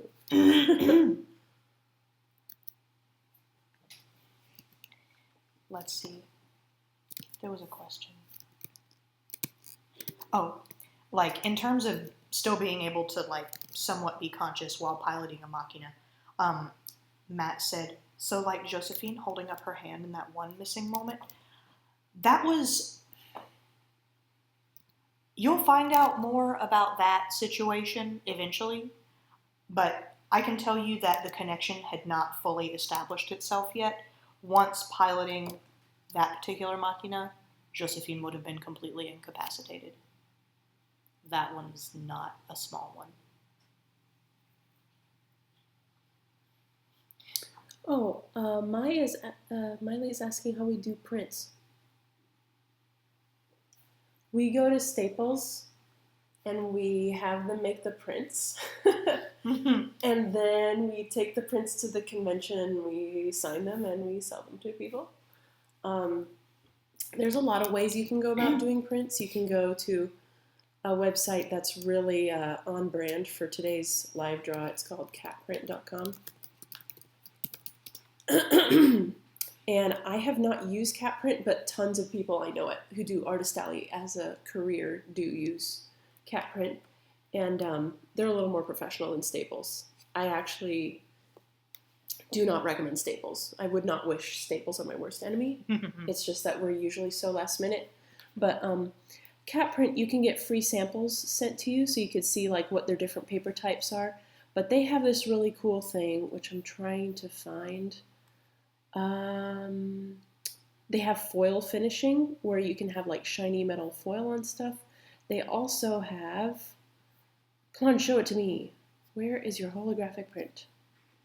Let's look. Catprint holographic. Yeah, holographic paper. And a lot of people at Artist Alley's print stuff on their holographic stock, and it looks badass. So cool. I don't really know if that's what you're interested in doing, Miley. You're probably talking about like photo prints, and I'm not sure if holographic photo prints are a thing you're interested in. I mean, everything looks better with holographic elements, I believe, but you know, I've just heard good things about Catprint. They do print on demand for you. Today's episode is brought to you by Catprint, our new sponsor. No.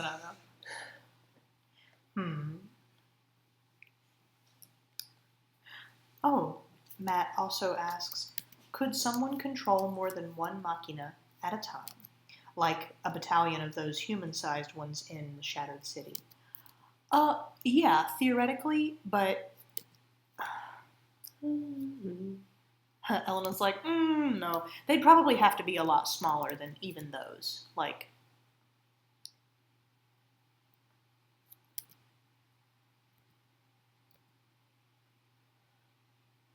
I think it would really depend upon the person. I can tell you that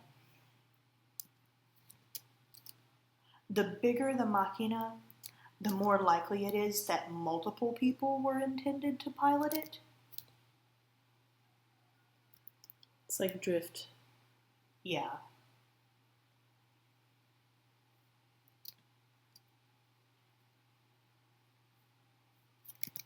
Is Sarah still there? Mm-hmm. Sarah. She said, "What if instead of cats, we get more rats?" Hey, Sarah, how about no? I don't hate your rats, Sarah. I just don't like the way their little ratty claws feel when they climb all over me. You do?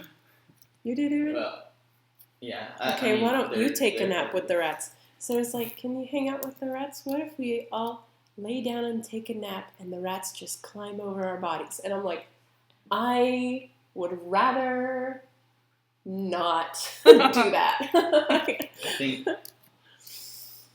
their claws they've started hurting more since they're heavier now. It feels like kitten claws, and kitten claws feel horrid in my opinion. Yeah, I've got little rat scratches on my hand from earlier today where Bachel was climbing furiously all over me. They are super, super cute. I'm not denying that. And I do think that they are very sweet.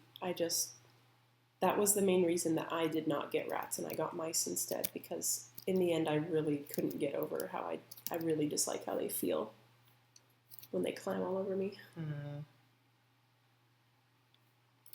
Are you making that noise because you disagree?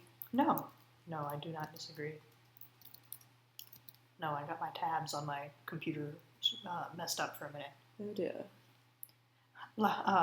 Sarah said, "Sorry about the rat scratches, Ash." Oh, it's okay. It's totally worth it. They are really cute. They are very cute. You know what else is cute? This little blessing right here. I love the blessings. I love the blessing. I ship MegaKitty and the blessing. OTP. Now that's a size difference. Yeah. Riggy asks, when you started Sister Claire, did you draw it with the intention of getting it printed in a book? At what point did you start planning for print, and how did it change your approach to the comic in terms of formatting? Well, that's a very good question. I did intend to print it, but I was a young, naive fool, and I did not do my prep work. And the pages were the wrong size. Well, they were the correct ratio. Oh my God, what's going on outside? Is there like a game or something? It's not the right time for games. No, I don't know what's going There's a bunch of fools outside yelling. Oh, it's there. Stuff all over this place. Is it some frat house thing? No, definitely not. I think a performance has just gotten out at the concert hall across the street. Oh, okay. Well, anyway, I was getting off topic here. What was I talking about? Oh yeah, like how I did not prepare for print.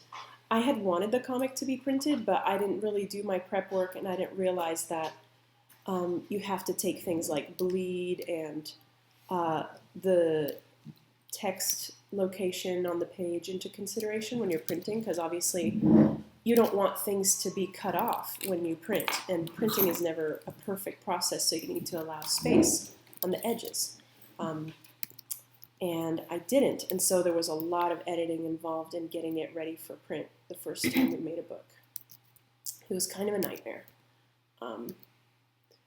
And thankfully, I've since learned my lesson, mostly, so there should not be nearly so much editing for the next book.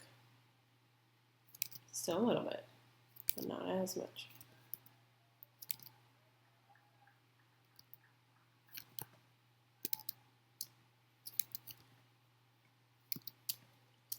Whew.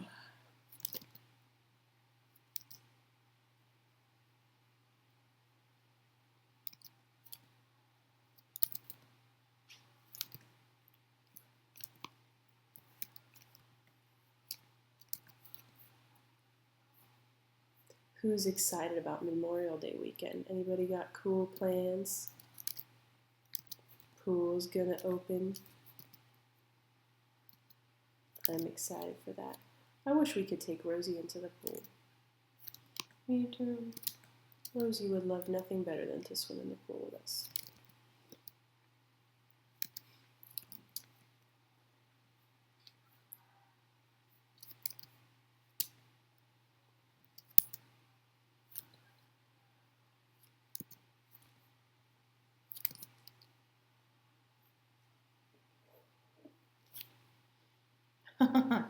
Sephi says, when's Memorial Day weekend? Is it tomorrow? No, it's next weekend? Yeah, next weekend. Oh, Matt is asking where to download the wallpapers. You get them on Patreon. I send out a link every time I finish one to the whole Dropbox folder that has all of them.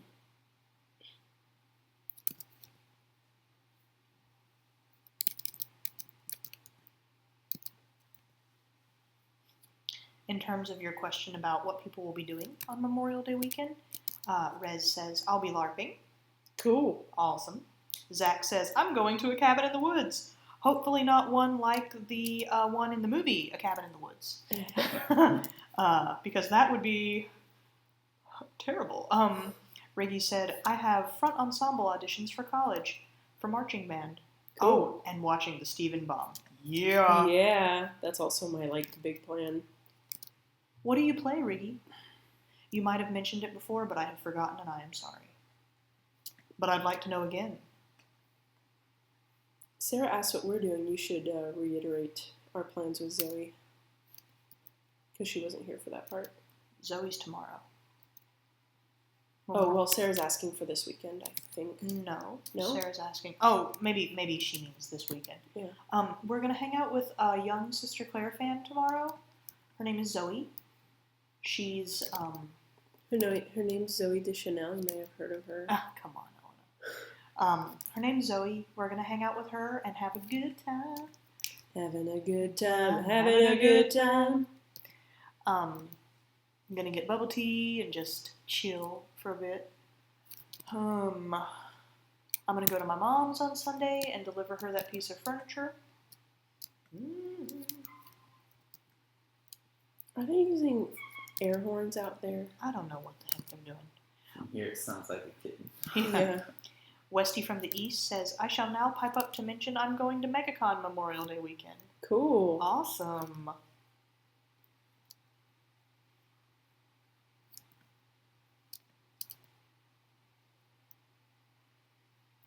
Oh, Riggy plays mallet instruments. Last year I played vibraphone. Very cool. Really awesome.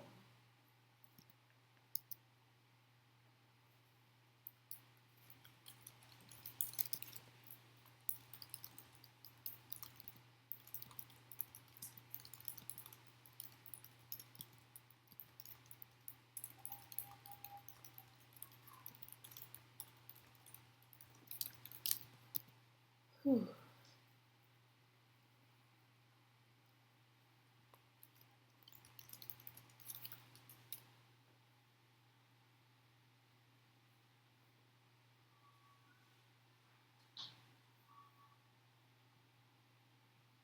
Oh, Zach says that he's going to Comic-Con in Denver this year. I have never been to any Comic-Con. Not in San Diego nor elsewhere.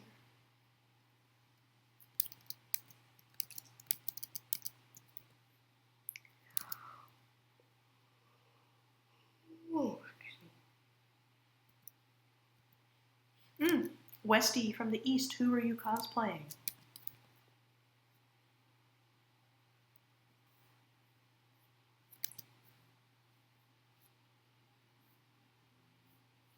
I saw Benicula talking about roller coasters on her Tumblr, and so I immediately looked this one up because I am obsessed with roller coasters, and it looks like a cool one. Where? It's at Six Flags over Georgia. The Great American Scream Machine. What a great name.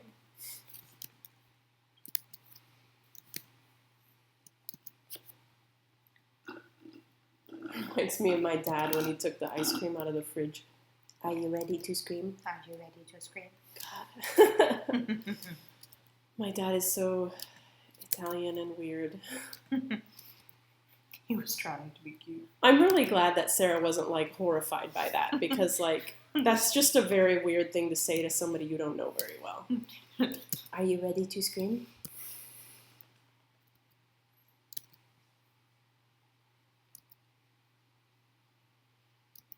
There's a lot of people in the chat talking about marching band. Cool. It makes me miss band. Well, I was in band, but it wasn't marching band. We just sat in a room and played. Yeah. And I hit things. And it made noise. And then I switched to French. well, I was in marching band in high school, but when I came to UNC, I was not a marching heel. No, I was just in orchestra. You're just a regular heel. Hmm? I'm kidding.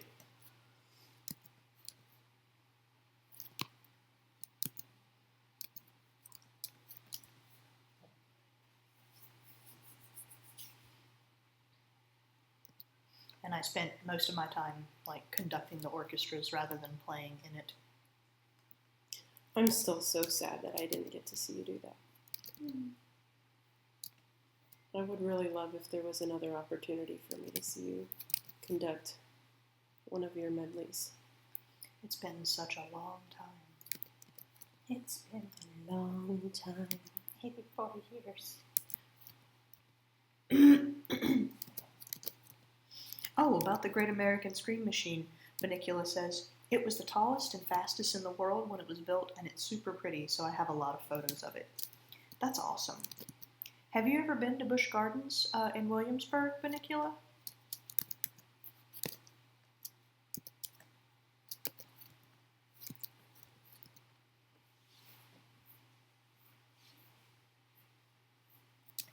We want David to come with us, but he's not sure if he's afraid of roller coasters or not.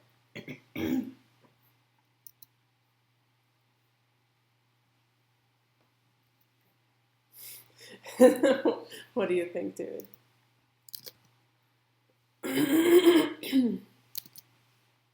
I think you might enjoy it more without me angsting. But what if you go and you realize you love it? Always look on the bright side of life.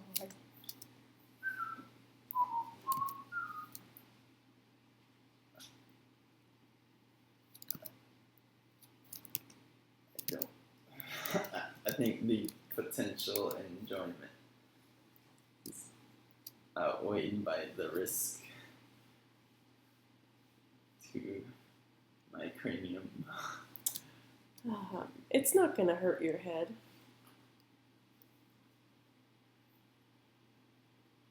Or do you mean your mental health? It's like, no, I mean like you're like going, it's like being in a washing machine that's traveling at 60 miles per hour. David, me and Ash have been on so many roller coasters and we turned out fine.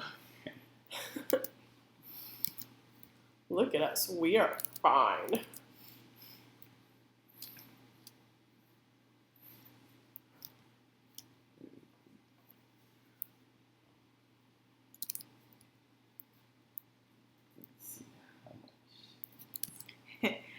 We can get discounts through our bank too, David. Oh, yeah. So tickets are only like, I think, $34 for us. Oh, nice. Yeah. Not bad. Not bad at all. I would like to go. Okay, if you want to go. Benicula said, I got to ride Millennium Force at Cedar Point and the Beast at Kings Island last year, though. Okay, so how was Millennium Force? Because I have always wanted to ride that, but it's one of those that, like, I'd probably have to be bullied onto, because it's got an element that I really like. It's got a really massive drop, but correct me if I'm wrong, but it has the clamshell harness too, doesn't it? And I mean, it makes Apollo's chariot look like a little kid's ride. And I'm not sure I can deal with it.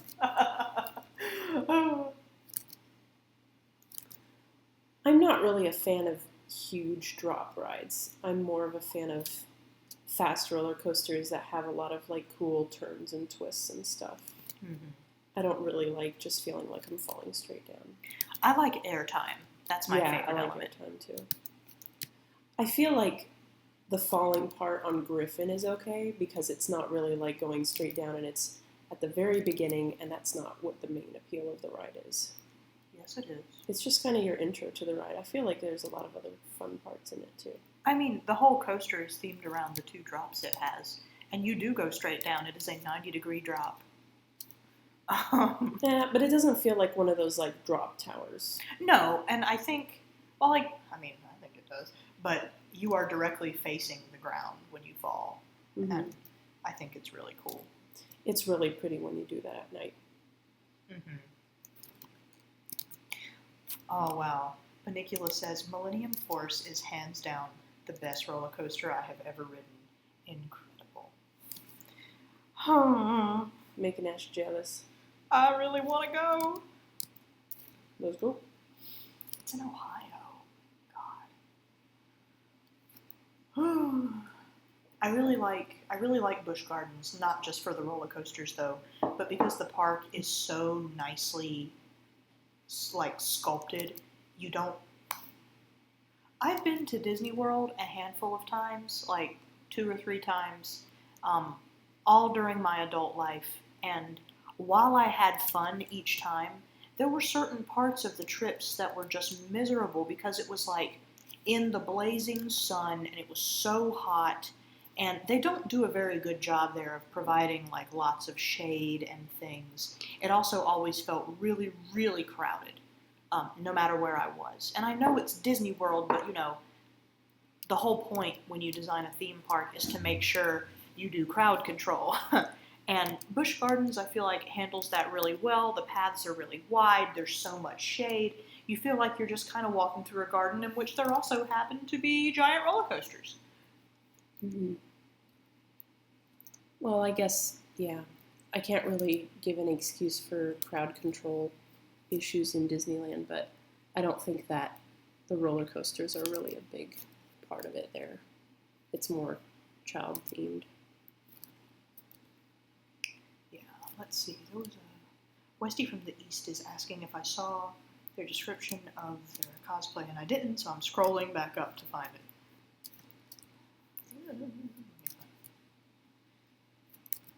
Is it a Sister Claire cosplay? No. Oh, Westy from the East said, it's a punny cosplay of Holly Blue as a wrestler because there was a faction called the Blue World Order. I don't know what that is. I feel bad, but it sounds cool.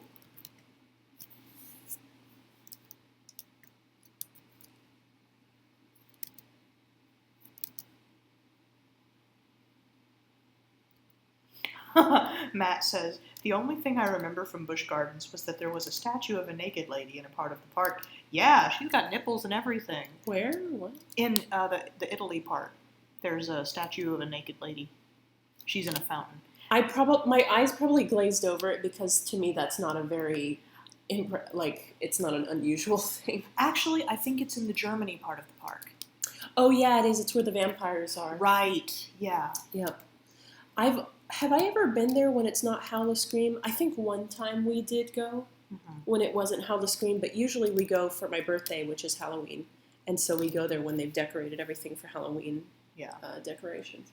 Wow, that was really redundant. It's fine. Okay. It's like, la la la.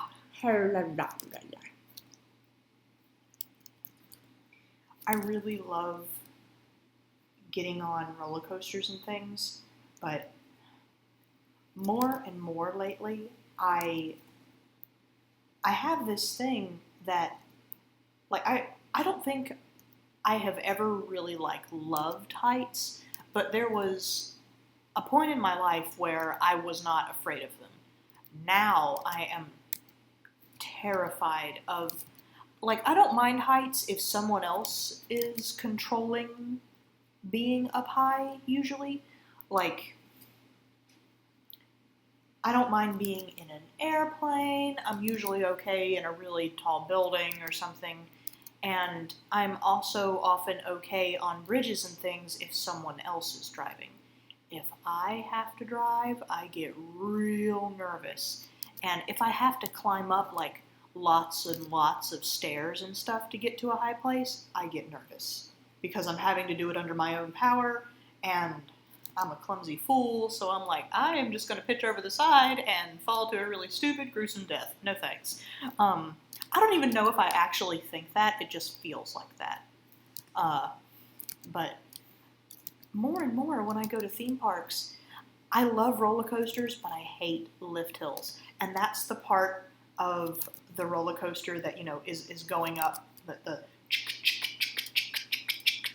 I don't like that because it feels like you're in a rocking chair that's just about to tip backwards. I really hate that feeling. I hate going up the lift hill because that entire time I'm always panicking and having these thoughts like, what if the harness isn't secure? What if it flies open and then I just go soaring out of the ride midway through? This is going to be terrible. They'll have to shut down the park for the day. And my family that are with me are going to watch me die in this really stupid way. They'll be traumatized. They'll never be able to have fun on a roller coaster again. Like, these are thoughts that go through my head.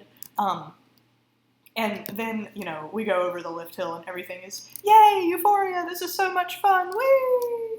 But more and more lately, that feeling of dread that I experience at the start of the ride lingers, and I don't like that. I wish there was a way that I could pray it away. Yeah. What if you get hypnosis?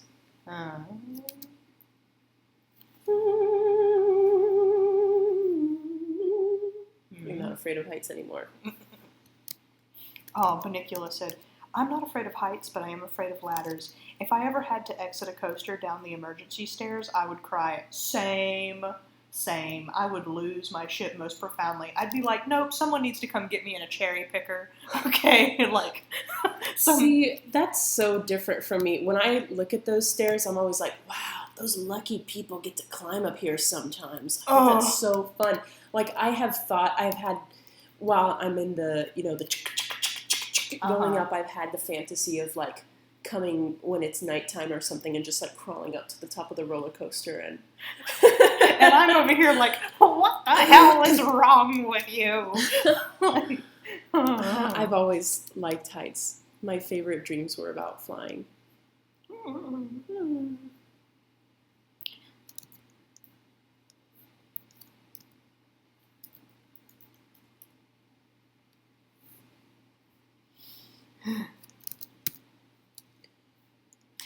did I give this thing such a big name? I can tell you one of the best coasters I've ever been on, and maybe this was just like, I thought it was so great because I had never ridden a coaster like this before, but several years ago when one of my friends was going to grad school in California, she invited me to come visit her, and of course I went. And while we were there, we went to the local Six Flags, which was Six Flags Magic... Six Flags Magic Mountain. And they had a ride there called Tatsu, which was a flying coaster. And if you imagine, like, the position Superman is in when he flies, that's what you're doing while you're on that coaster. Like, you sit in it, it's like those coasters that hang from the track, and you sit in it normally, and you've got the over-the-shoulder harness, and then someone comes and straps down your feet too, and then just before the ride starts, they rotate your seat so you're parallel to the ground. It is so... David is like having palpitations over there. Doesn't sound... It's not really selling. This is at a different part, David. We're not going to this one. See David sweating over there. Like, David's like, God. No! No, but I was so thrilled about this. And I got on this coaster, and it had one of the biggest loops in the world at the time. It might even still have the biggest one. Well, probably not. Probably some coaster in Japan has surpassed it, because they're always doing that. Do they have big coasters over there? Mm-hmm. Ooh, A few, yeah. let's go. And when I was riding Tatsu, so when it would go through the loop, you would be like facing the sky with nothing between you and the sky. It was awesome. But when I was at the very top of the loop and we were moving, my glasses were like and tried to like fly off my face, and I had to smack my own self in the face with my palm to keep my glasses in place. And the entire ride I was laughing like a hyena. And I couldn't stop even when we were like finished with the ride because I was just like, I guess, so high on adrenaline. And everyone else on the ride started laughing too because I was just so delighted. And the ride operators were so amused with how delighted I was that they let me ride again instead of having to go back and wait in line for 2 hours. That's so nice.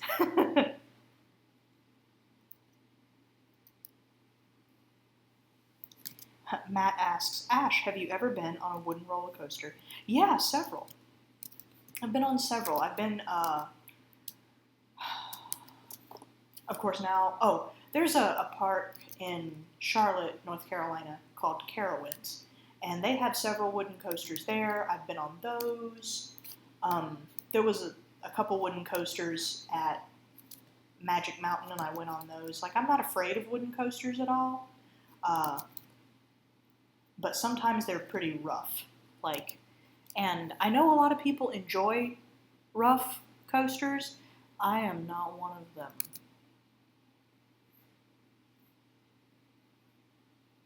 You don't like it rough, Ash?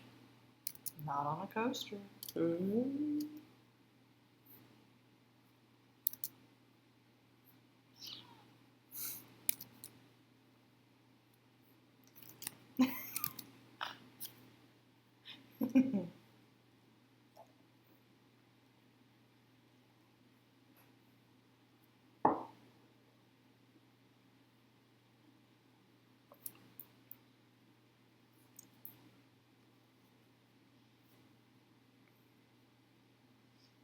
Giant toe beans.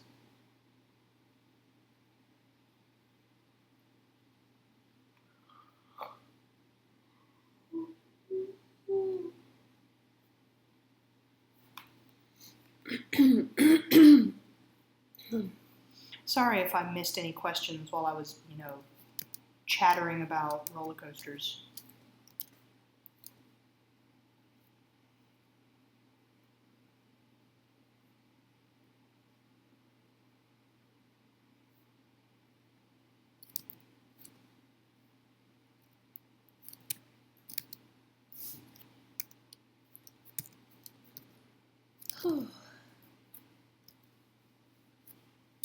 I've been doing this for like 2.5 hours and I'm still just inking.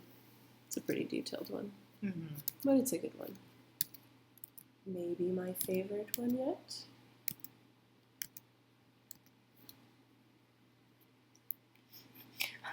Benicula is trying to give me advice about how to, better ride out wooden coasters.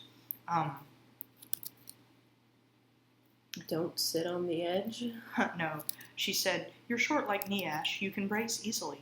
Just plant the balls of your feet against the front of the car and hold your legs as straight as you can to press yourself back. You can lock back pretty well like that. Depending on the restraints, you can stand up if you want. No.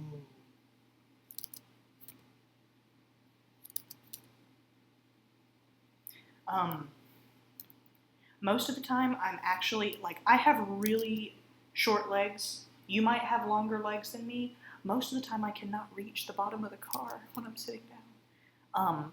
So that sucks. But also, a problem, I can't ride Alpengeist at Busch Gardens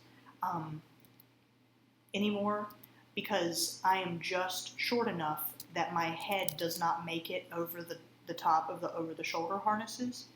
And when you go through all the loops and stuff, it just rattles my head in the over-the-shoulder harness like, a little ping pong ball. And it boxes my ears and it really hurts, especially if you're wearing glasses. Last time I went on it with you, you passed out. Mm-hmm. It was scary. Yeah. That one does not treat me well. I also have like brain conditions, so I have to pick which coasters I ride.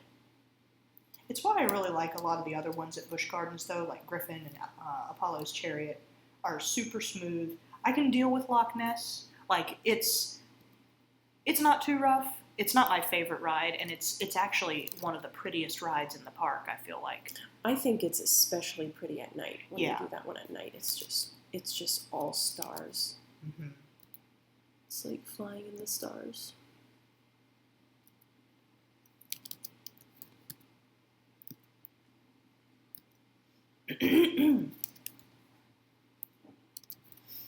That first drop on Loch Ness Monster at Busch Gardens is really nice because it's over water. Mm-hmm. It's really pretty. The park in general is just so pretty. Aw, Jamala just didn't have a very good day. Oh. I'm sorry, dear heart, but we're really happy to see you now. Mm-hmm. We're glad you're here.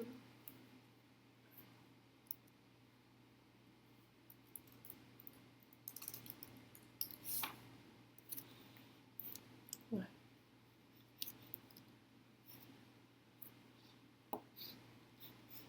Oh, it's this thing. It's like, what do you want from me? What do you want from me? Oh no, I forgot to do the detail on Claire's boots. Oh, well. Let's see.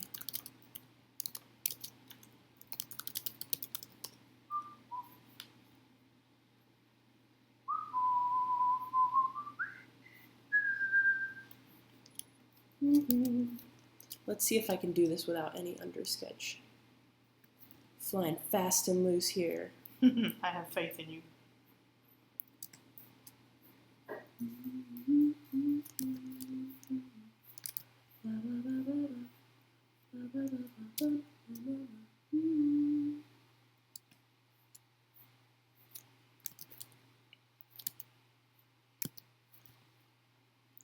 Isn't it such a beautiful night? Whoa, where underneath 1,000 shining stars. Isn't it nice to find yourself somewhere different? Whoa, why don't you let yourself just be wherever you are?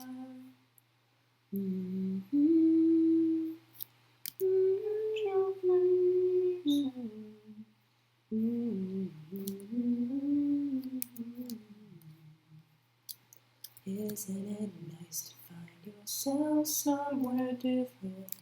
Whoa, why don't you let yourself just be wherever you are? Why don't you let yourself just be somewhere different? Whoa, why don't you let yourself just be whoever you are? Benicula's talking about various roller coaster manufacturers and which ones are rough and which ones are not. I know a lot about this stuff already. Like Bollinger, Mabillard, and Intamin, yeah, the smoother rides. You're talking to a roller coaster nerd. Whenever Ash reads about a new roller coaster and she gets excited, she tells me about it. She's like, Elena, they've got all these... And she starts throwing all this like roller coaster nerd jargon at me, and I'm like, that sounds really cool. Let's go. Like, I don't know what that means. Let's go ride it. Yeah, like, there was,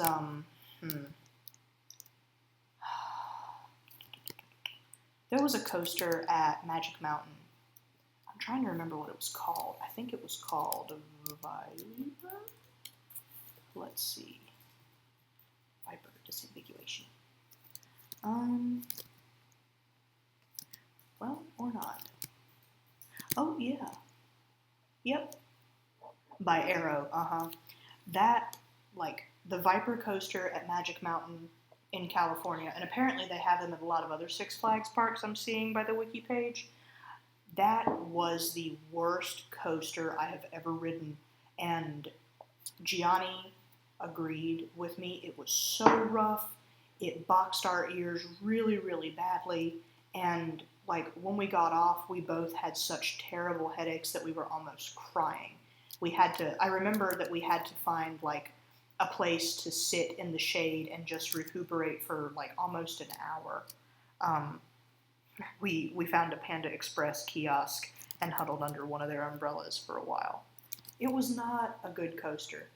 A lot of the coasters at Carowinds, which is one of the parks local to here, are, I mean, I haven't been in a couple years. I haven't been since they opened their new Fury 325 coaster. And I also have not ridden, what's it called? Intimidator. I haven't ridden that one yet. That sounds like a sex toy. Well, but I haven't ridden either of those new coasters, but the other coasters that they had there were so rough. It was just not a pleasant park to go to, which was why the first time I went to Busch Gardens, I really wasn't expecting much, and I was just so delighted with pretty much every ride there that I was like, yay! Matt asks, hey Elena, what's the oldest saved drawing on your computer right now? Probably some really old Sister Claire drawings. I'm not going to go hunting for them right now because, spoilers. Mai said that you're taller than her, Ash. Is that true? Yeah, I think so. Wow, really? I mean, I remember you being microscopic, Miley, but I don't remember you being smaller than Ash. Oh, Proxy said, Ash, did you see the coaster pic I linked? No, I did not see it. Please reblog it. And Box Puppy says, I want to go to Busch Gardens very much during Howl-O-Scream, but I have no way to get there. And apparently Box Puppy lives in North Carolina in the Jones County area. Where is Jones County? Let's find out.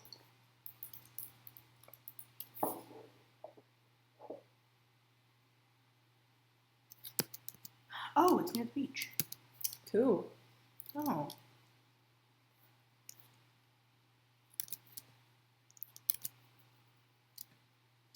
Oh, I've seen this kind of coaster before. This looks fun. Look at this. It launches you up and then you go down. Oh, cool. That looks fun. I would try that. They have a new coaster at Busch Gardens called, oh man, what is it called? Diablo? Is that what it's called? Yeah. Did we go on it? Yeah, we did. You loved it. It's a launch coaster, and it's also one of those, oh heck. Was it Diablo or was it the Daredevil one?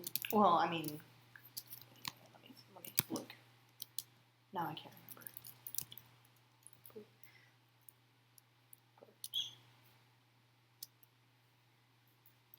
Well, maybe that is not what it's actually called.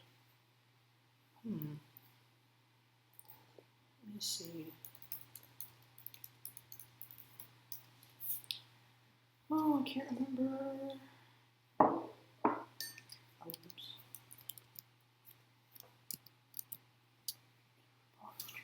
Tempesto. That's it. Tempesto. I think Diablo was one of the early names they were thinking of. Okay. And Tempesto it's a brief ride. It's barely over a minute long, maybe not even a minute. But it's got a really interesting corkscrew feature that, I really thought was cool. The theme is supposed to be like a Daredevil trapeze artist kind of thing. Or an aviator. Something like that. Yeah, it's supposed to be a... Like maybe a flying stuntman or something? Yeah, it's supposed to be like a stuntman kind of thing. And they've also opened a new one this year, a new wooden coaster called Invader, which I'm excited to ride. It's Viking themed. Mm-hmm. Yeah, I remember they were building it when we went there. Mm-hmm. Hey, is it going to be open when we go for Howl-O-Scream? Mm-hmm. Yes, it will. Oh boy. You think people in Viking costumes are going to scream at us as we... Probably so.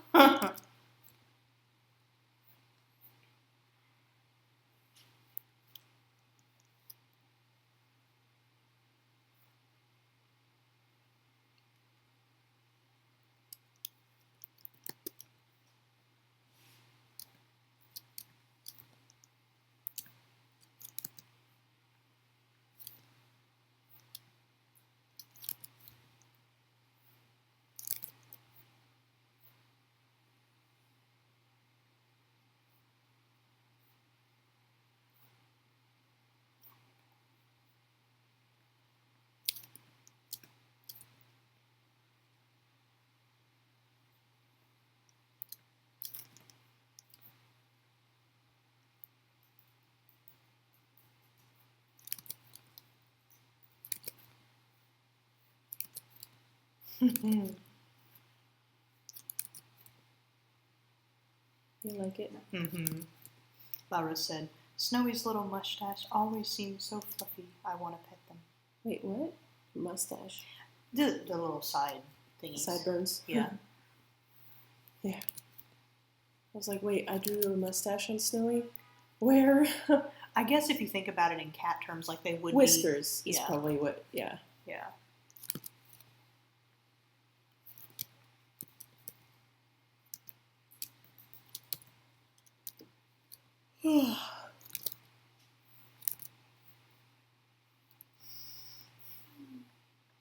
Are you tired?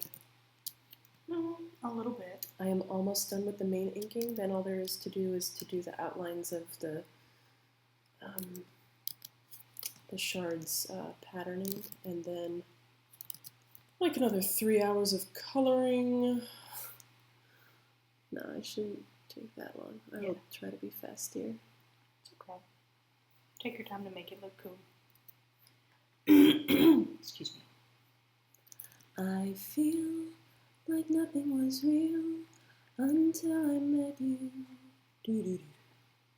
I feel like we connect and I really get you. Do-do-do-do-do-do-do. If I said you're a beautiful girl, would it upset you? Because the way you look tonight, silhouetted, I'll never forget it.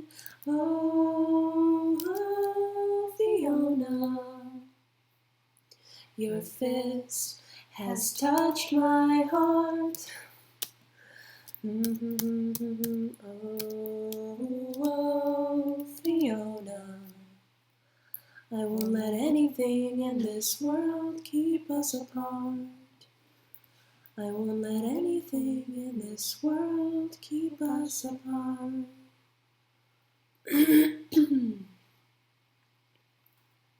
I can't wait till my voice comes back.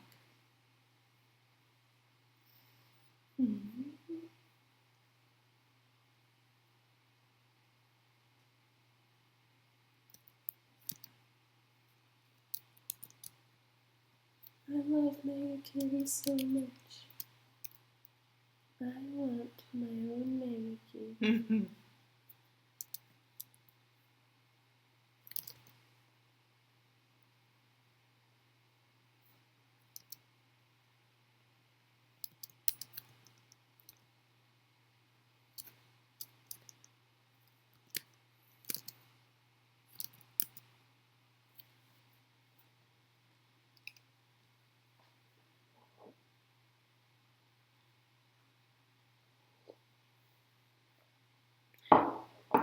Yeah, we will see more people with Hannah and Egg and Dove. There are more people.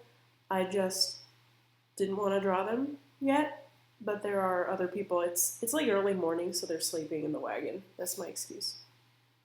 Is it early morning or is it evening?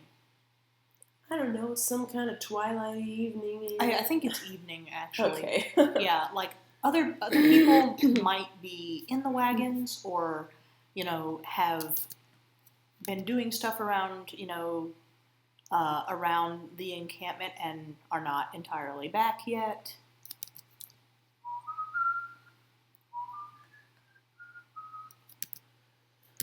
We actually asked some Patreon supporters if they wanted to have their character cameos in this scene because I needed some background characters and nobody took us up on it. So keep an eye out for the cast of the Adventure Zone appearing as random NPCs somewhere. Because I've been listening to that a lot while drawing lately.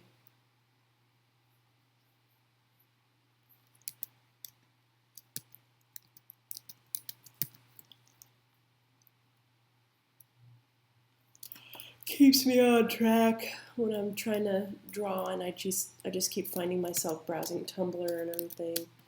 Turn on the Adventure Zone. Keeps me in the zone.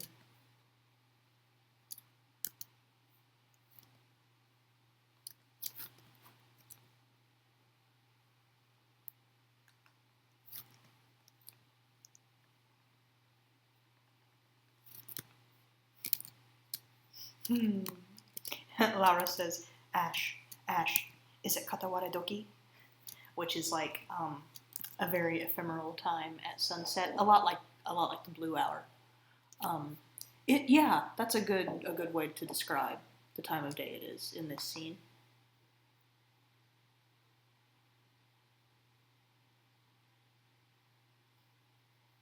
Matt says, Elena, do you keep a record of all the OC submissions for when you do crowd scenes, or do submissions have to be recent to get a cameo? This is for people who pledge to the Patreon and pledge a certain amount. What is it, like 55? Mm-hmm. And they get to submit a character to appear in the comic. But usually they'll be like, I want my character to be this kind of witch and blah, blah, blah. And sometimes we can accommodate that. Sometimes we've had to be like, that's not really going to fit anywhere. Mm-hmm. But usually we try to find a way to make it fit. But nobody really wanted their character to be in the scene, so. The thing about cameo characters, too, is that we've tried really hard to give characters a place in the story beyond just a face in a crowd scene. Like one of the most recent ones was Budgie. We really wanted her to... She's only in there for a moment, but she has a picture, and she talks and everything. We haven't actually had any Patreon submitted characters that have been just a face in the crowd. They've always become much more important than that. Mm-hmm.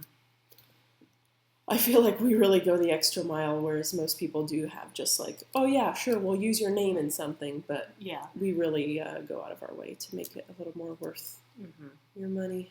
Yeah.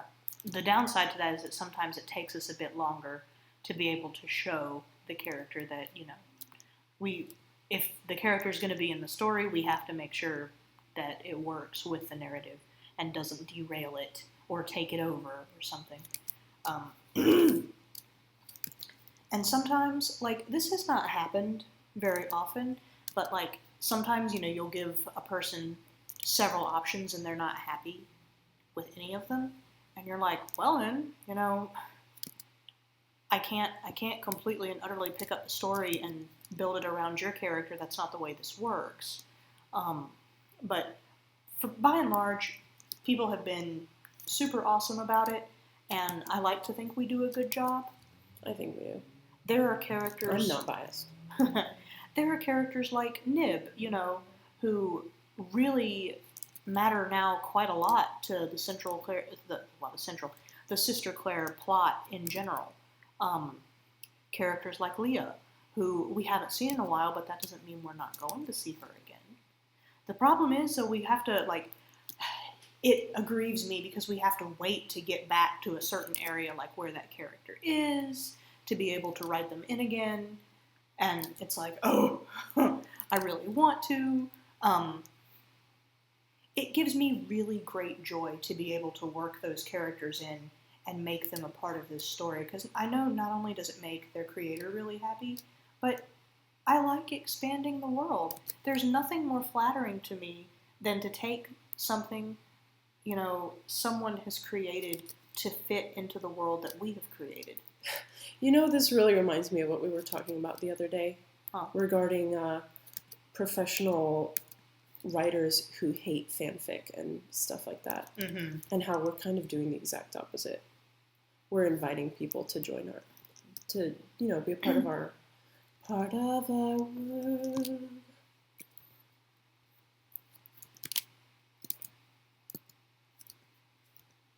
Sean asks, are all the sailor cats in this pic? All the inner sailor cats. Yeah, there's the outer cats too, but they are not here.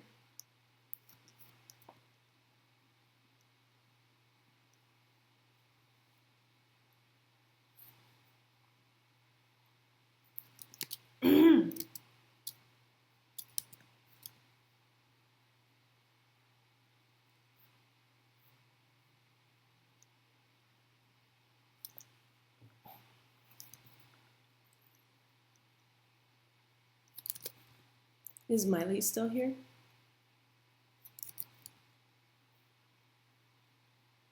Mm-hmm. She's still here. I need to arrange some kind of Skype appointment so that we can talk about eyeshadow. Because your eyeshadow game is so strong and mine is so not. And I need professional help. I've tried looking at YouTube tutorials and like the tutorial that comes with the eyeshadow, and either I can't really see that I'm making much of a difference, or it looks just terrible, just abhorrent, and I need an intervention.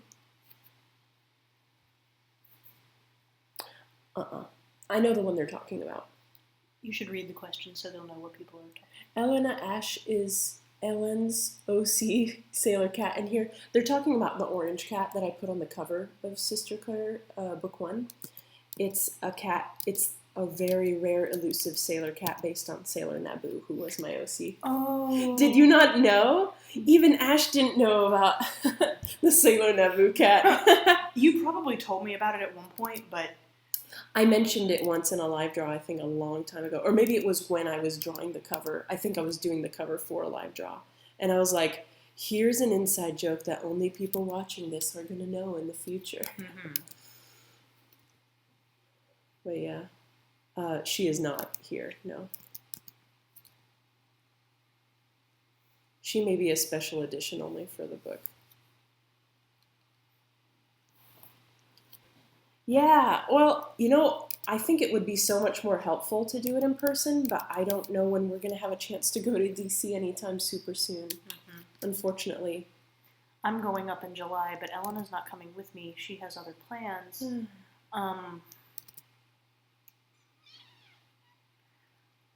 And I don't think either of us intends to go before then. No. We got a lot of trips coming up. We're going to Iceland. In October. Yeah.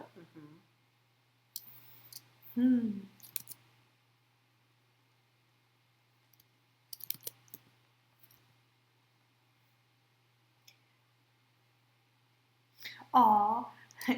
Budgie said in regards to Budgie showing up in the comic, I had to take off work the next day because I was freaking out in a good way. Aw. That's so flattering. That's really sweet.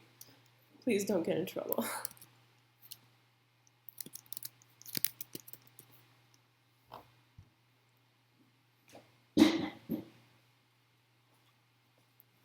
Oh. One of your spouses, can you elaborate on that? Are you in a poly relationship, if you don't mind me asking? I feel like I have to ask because sometimes I get excited when I hear people are poly, and then it's like, oh no, I just call all my girlfriends that. I call them my wife and stuff, and I'm like, okay, but I have like an actual wife, so it's kind of confusing.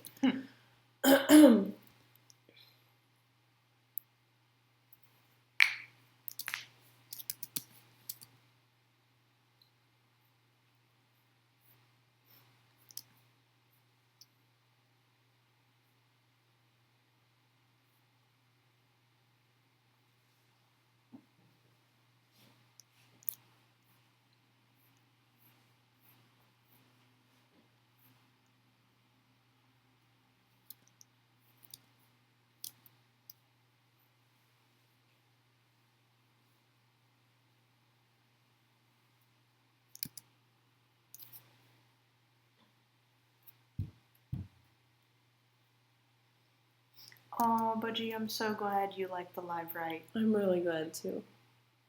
I had a good time writing it. Good job, Ash.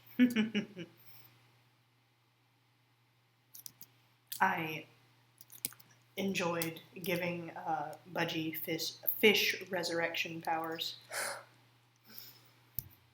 I mean, it probably works on, more than fish, but it was fun.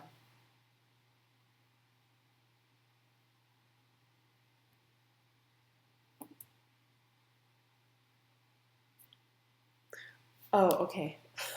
I see.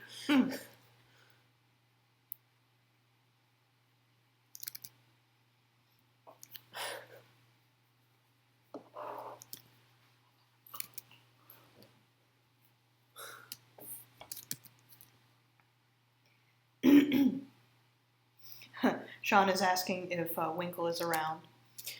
I wish. She's at home. I would pick her up and play her. She, I'd pick her up and she would go, me, and I would spank her as she as she meowed so I could play her like an instrument. Me. No, we're on campus right now, so sadly there are no creatures. I say sadly, but actually that's really a good thing because they would be interrupting the stream every 5 seconds. Rosie would be doing her ooh, ooh.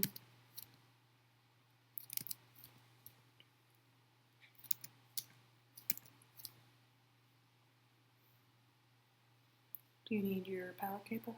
I'm at 48%. I'm doing okay. Okay.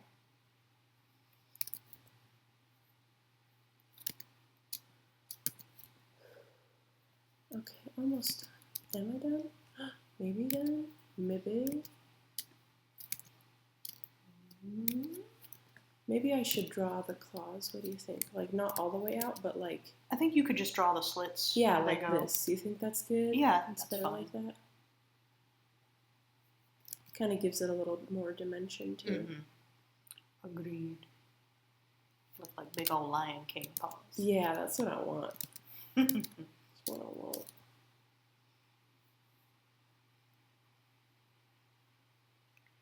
Riggy asks, why do you do the markings in a different color from the black inking? That is a great question because it makes it a little easier for me to tell at a glance like which lines belong to what, and so that I can have it on a separate layer in case I want to change anything. I just like to have lots of layers, which can be very taxing on your computer, but sometimes it's gives me peace of mind to have things on different layers so I can more easily tweak them when coloring.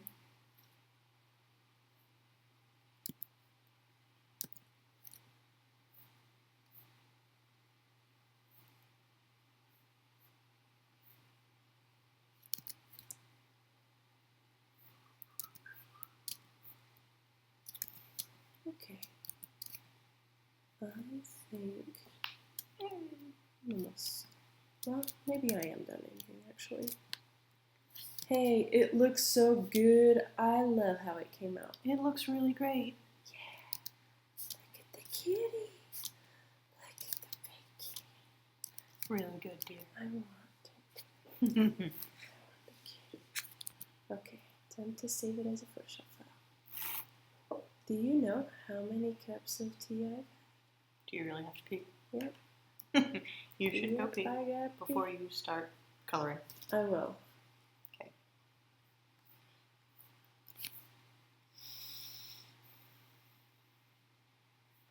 I wanna pee. Ah.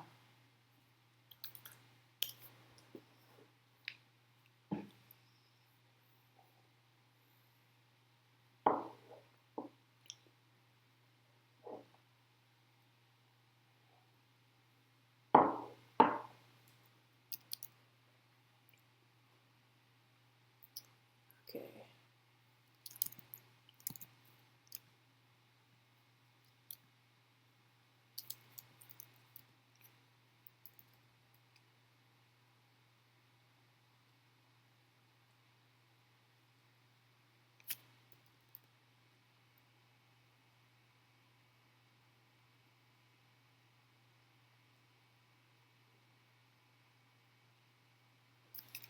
Look what I wrote, Ash.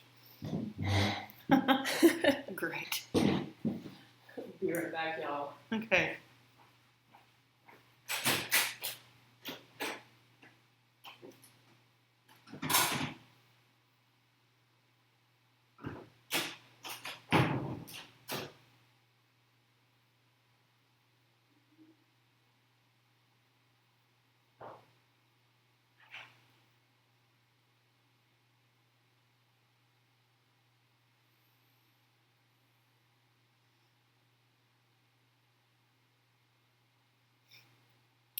Matt asks, hey Ash, we sometimes get to a point in live draws where we ask you to draw something while Elena's away, but do you think Elena could write something for a live write?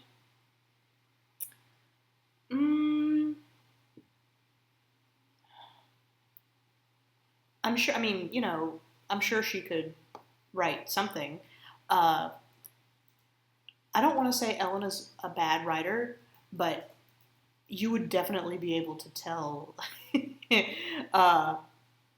it wasn't me. Which, of course, you can tell that when I draw something when she's not here. You know, my stick figure looks nothing like her glorious masterpieces.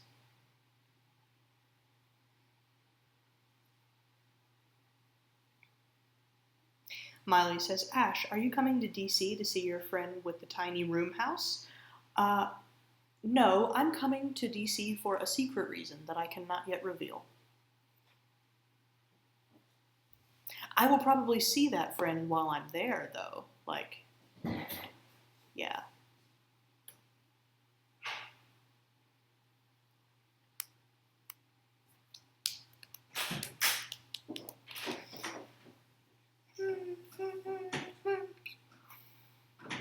Door. Move your bloomin' alls.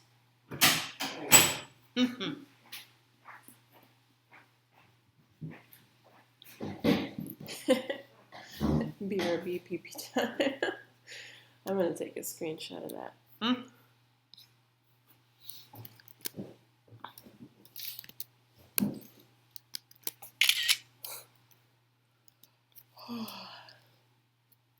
Thank you so much for the well wishes, Miley. I wish I had time to see you while I was there. Yeah.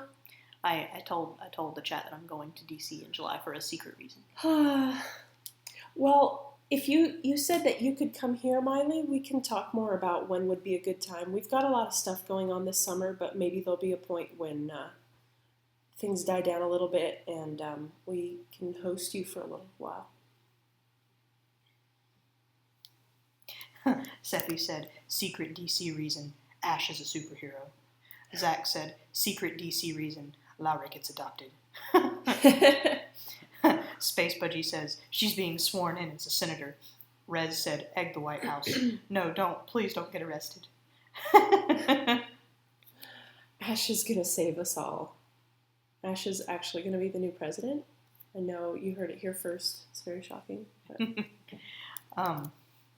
Laura is a bit old for adoption, yeah. Just like we adopted Sarah. Wank, wank. Oh, why did I have to say it like that? I meant to say like wink with like an accent, but it came out like wank. And That's why I'm over here like, Elena? You know what? Have you ever thought about your life and your choices? I am now. What a wanker. Bloody wanker. Wink, wonk, wink. Just kill me now. Because we often call our cat Winkle, Wankle. Yeah. Wankle. Wankle, Kinkle, Little Shit. My favorite nicknames for my cat. Actually, Little Shit is more Zeke. Yeah. Zeke's the little shit. Who's the little bag of dicks? Bing bong, bing bong. Miley asks, will you come to DC Pride? That's actually during my birthday. And Elena and Sarah have expressed an interest in going. I don't really want to. And not because I don't want, like, to... Because she has no pride. That's not true at all. It's that it's going to be really, really, really hot. And DC is not renowned for its shade. And Elena, you don't do well in the heat at all. You are like a wilting little flower. I'm a princess who melts in the sun. I also just don't know where we would stay. Could stay in a hostel. I guess we could. I don't want to drag you to it if you don't want to, though. I know it's not really your scene. I mean, for my birthday, I'd kind of rather do something else, if that's okay. Wing. I'm sorry. Wing.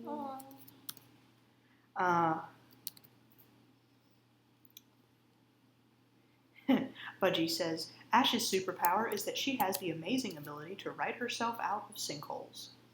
I'm glad y'all have some faith in me because I have written myself into some corners before. Well, Ash's job is writing my old crappy story out of sinkholes. And Laura's job is to look at what I've written and be like, you have missed this very important thing. What about thing? I'm like, oh yeah, thing. Laura puts on her new fancy glasses and adjusts them the anime style where there's a flash across the lenses, and she goes, Ash, have you considered this huge slip up about the timeline? Yeah. According to my notes, she pulls out this giant binder that's like dictionary size. No, she pulls out her color-coded, amazing Excel spreadsheet with everyone's ages and times of like birth and death. And according to my research, you have committed a grave error with the time continuum. There is like no line that chills me more than seeing like Laura's little message pop up in the corner of my screen, and I like catch a glimpse of it before it disappears again, and it's, dear, I think you might have messed up the timeline. And I'm like, oh no, what have I done? You crossed the streams.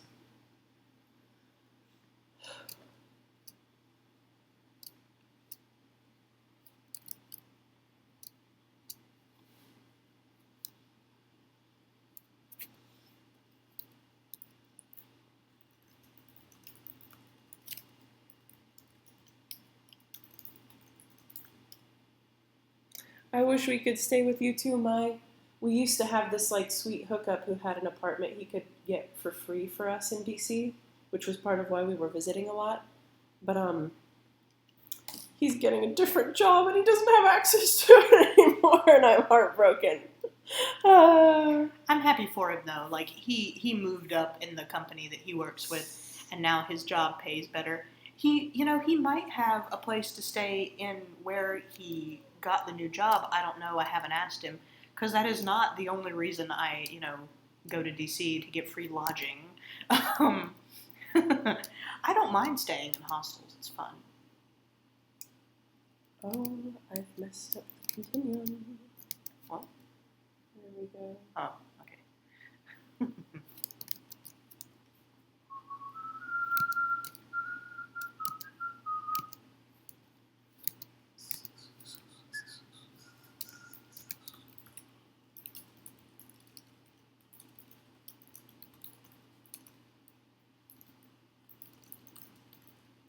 I know.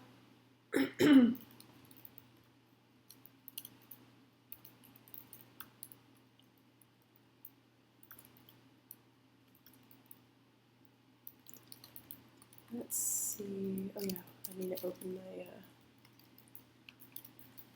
what's it called? Just shard.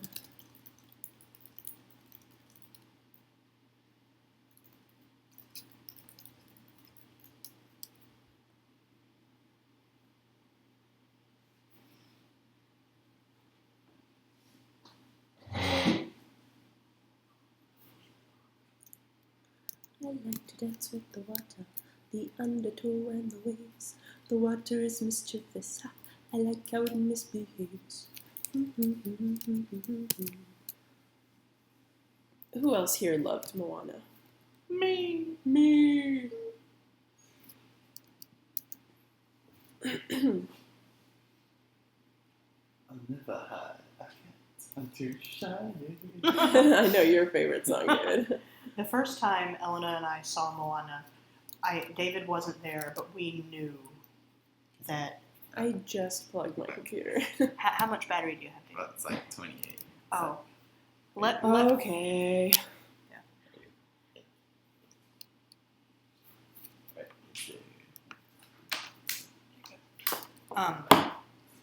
But the first time we saw Moana, it was just me and Elena, I think, and as soon as the Shiny song was on, we were both like, this is going to be David's favorite song. And it was. It really was.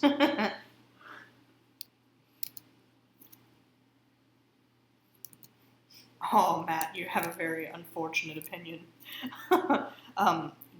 Where's the block button? Get out. Just like in comparison to like me and Ellen and a lot of people here. Matt said, in all honesty, I thought it was kind of forgettable were it not for the memes of the songs. I haven't actually seen a lot of memes of the songs.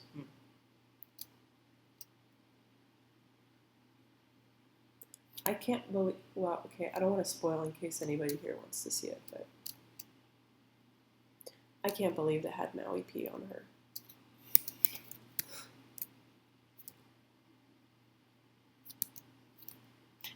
Westy from the East says, "Tell David he has excellent taste." David, you have excellent taste.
I love MegaKitty. MegaKitty is great. A good kitty.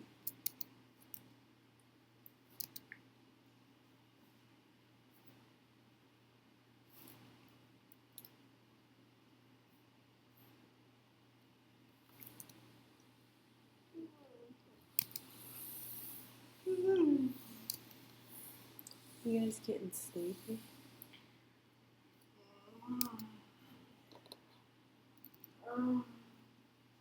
Don't fall asleep.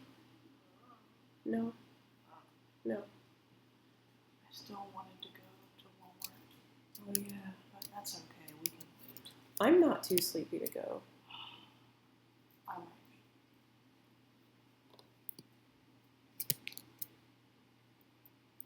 Oh, Vanicula says, do you know when you'll be in Atlanta again? Maybe make it during Six Flags Over Georgia's operating season. That's me bribing you with tickets on account of my dad's a foreman there. Ooh. Well, I mean, when you put it that way. Hey, we don't have any plans for Memorial Day weekend yet. When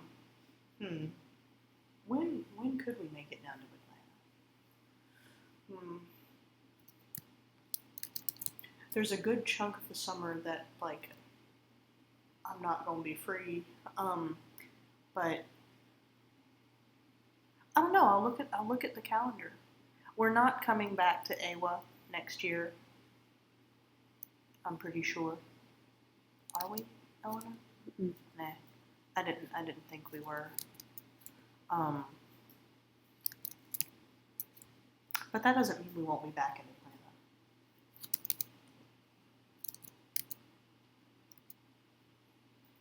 Atlanta. And Benicula says, I have no freedom in June myself. Well, the majority of July and the very beginning of August, I don't have any freedom either.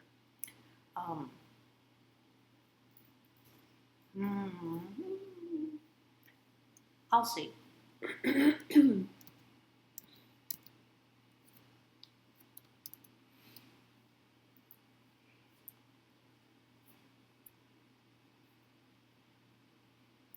Budgie asks, does Claire make blessing-style cats or just Clementine?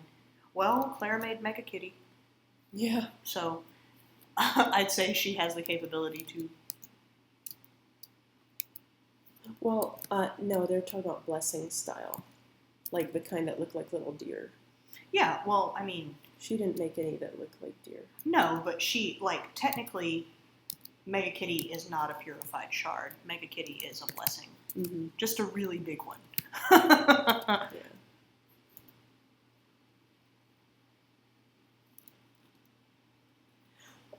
Excuse me.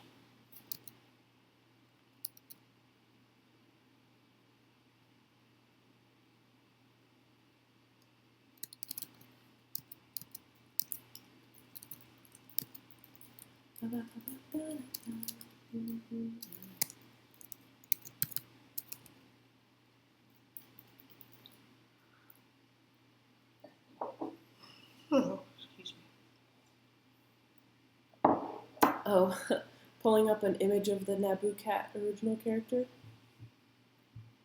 Yeah, I can look that. It's just on the cover of book 1. And yes, this is Ozzy's shard. I mean, Ozzy's blessing, rather. Oh, now you got me yawning. I'm sorry. Stupid. Someone said, wait, the tuft. Maybe you missed. I'll check it out in a sec. Naboo cat, right here. I tilted the head so you can't see the symbol on it because I don't remember what this Naboo symbol is. So, but you can also see the outer cats. Here's the Uranus cat, Neptune kitty, Uranus. Uranus cat, Pluto cat. She has got a little key on here. The Saturn cat, and Tuxedo Come In cat. What was the Naboo? It's right here. The brownie bow. Yeah, the brownie bow.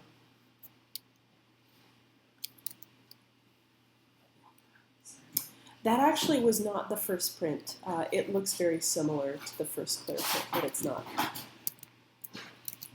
The first Claire print was also designed to look like stained glass. Oh, no, David. No, David, don't eat that ancient cake.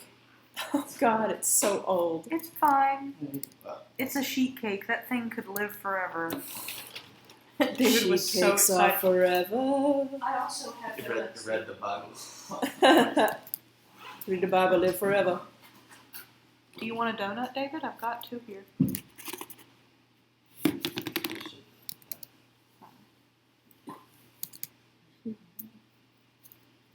Oh, Debola asked it, like we covered this earlier, but you might not have been here, and I don't think it hurts to reiterate it.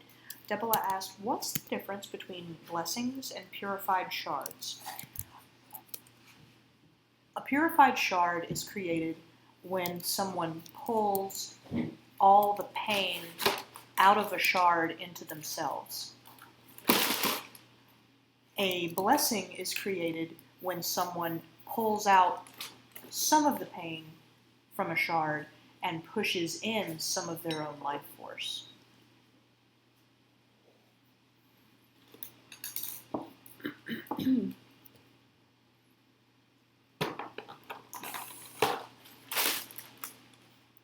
Sean wants to know what kind of donuts I have and if David has an iron stomach.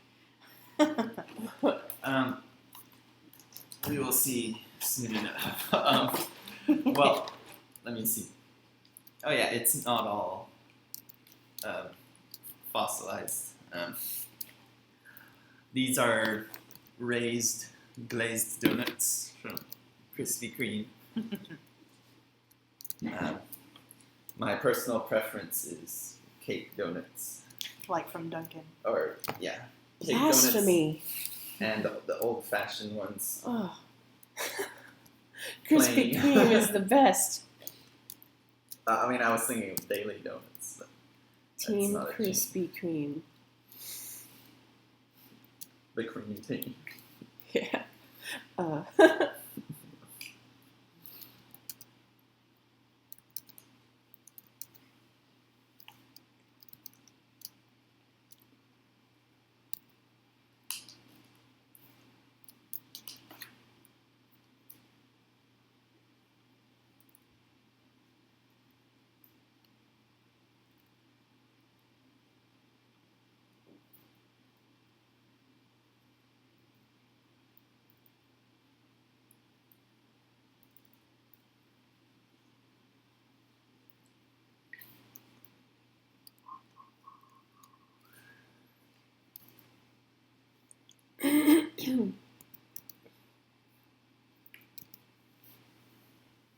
What was the tuft somebody was mentioning? Did I forget to color something?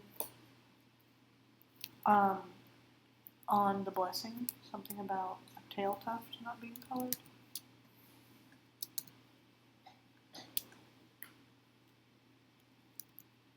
Oh, yep, they're right.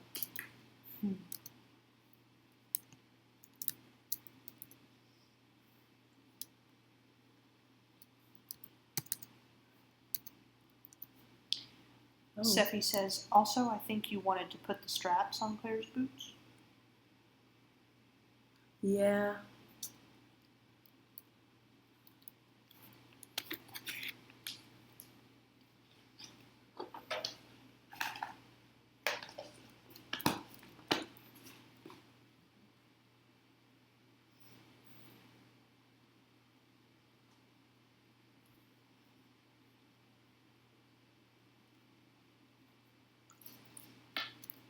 Oh, the Mercury Kitty is supposed to have white socks. They're all going to have white socks. I'm going to do them all together. Okay. First, I'm just filling in their main colors. Thank you for reminding me, guys. They all have the white socks. It's supposed to be like their boots. Like their sailor boots. Sailor boots.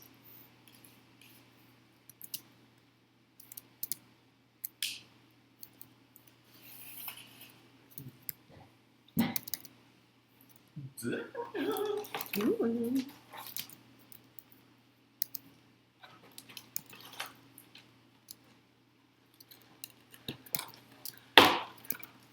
Maybe burnt, but they're still tasty little critters. Critters. Shoot.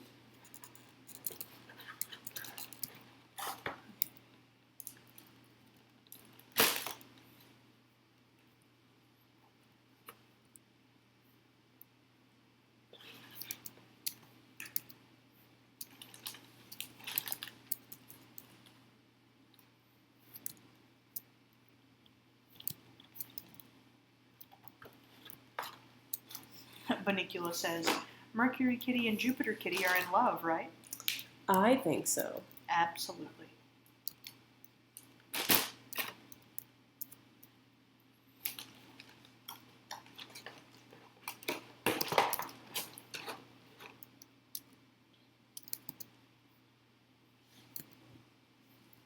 I like to think of all of these cats being in a poly relationship with each other, but they also have their primary partners.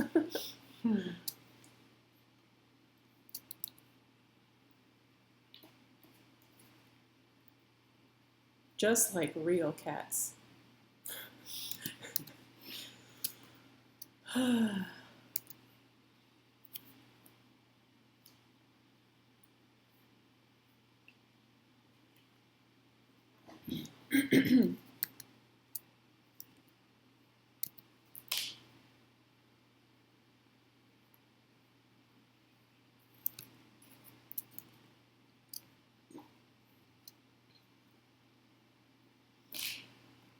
Amazingly, my heartburn went away even though I continued to drink very lemony tea.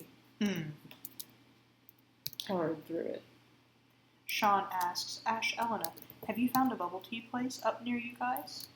Yeah, there's two that we frequent. You want to tell them about it, Ash? Yeah, we like to go to a place called Quickly. It's pretty nearby. It's about a 15-minute drive, 15-20. And sometimes we also go to Grand Asia Market, which has decent bubble tea. And there's some other places around, too. There's a place called Purple Monkey in Durham, which is pretty good. Is that a tangent with Snowy's eye? Yeah, a little bit. Um, So proud of you. what? You know what tangents are. Yeah, I know what tangents are. You're learning all the terms. But anyway, Purple Monkey's pretty good. There's some others. And there's a lot of Vietnamese places around here that also serve boba. And yeah, so there's options.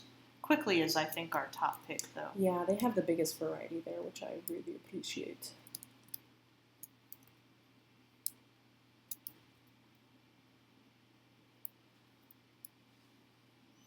Sean also wants to, he says, I know Grimm is unique.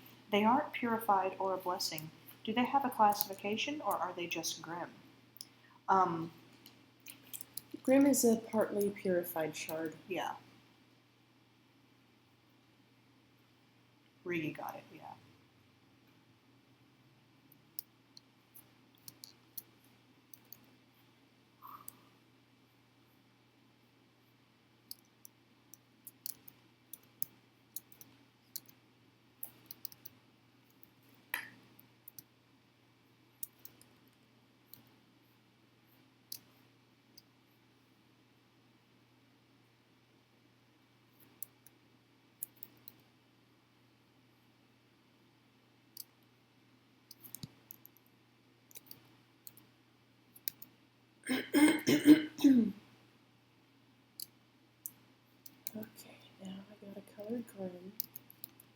which is always a little bit of a pain in the butt, but I'll do it.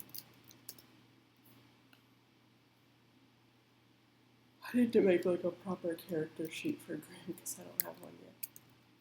Oops.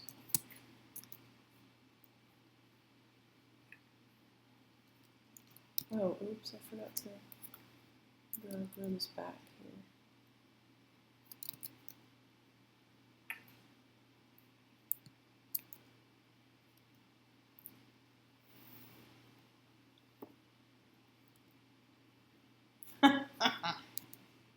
I forgot Grimm's gums were blue. Yeah, they are. Grim has a forked tongue also.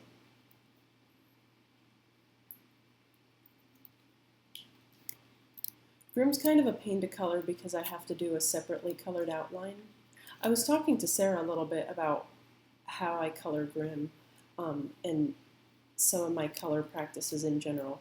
I try to avoid using pure black for anything other than outlines, just because it tends to give things kind of a flat look or just look sort of, I don't know, unprofessional sometimes to use, especially in design, to use too much pure black.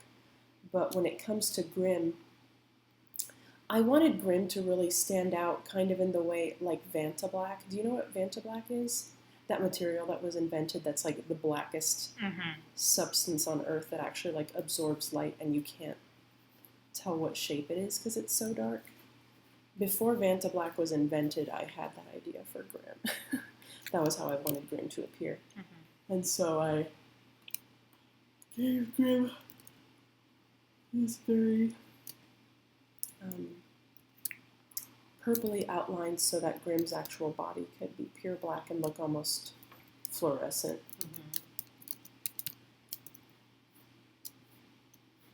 Oops, forgot to do the tail.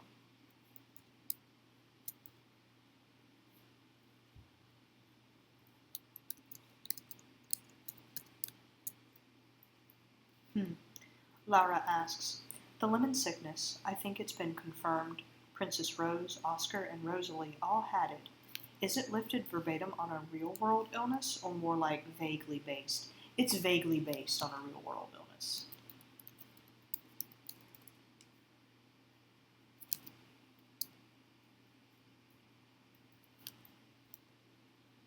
It's based on what I have white right now, which is why I'm having so much lemon.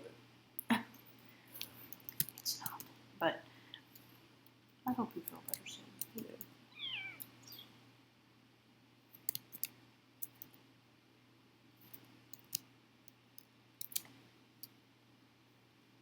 I love Grim. I also love Grim.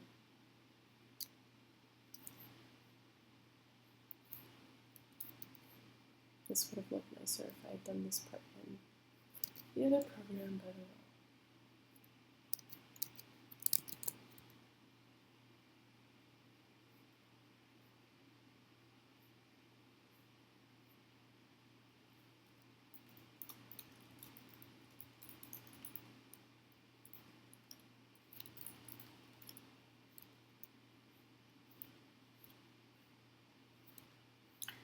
Budgie asks, can Grim still turn into a kid, or did they lose that ability? No, they can still turn into a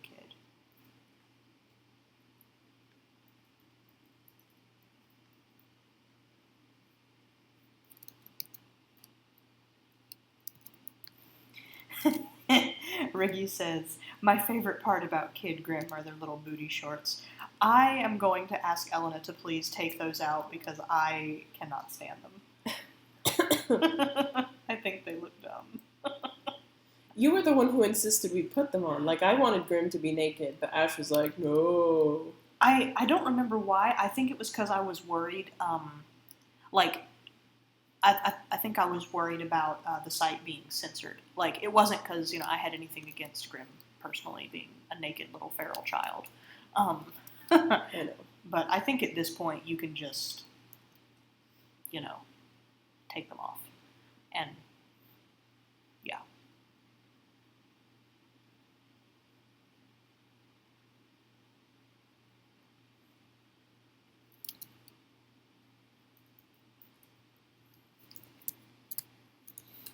Who else is still here? so many people still here. Huh.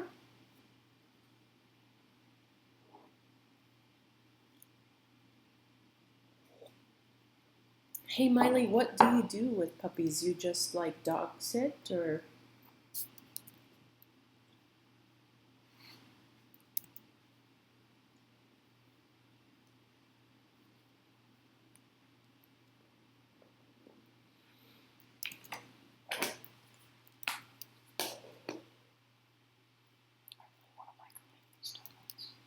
Do it. Microwave the shit out of them.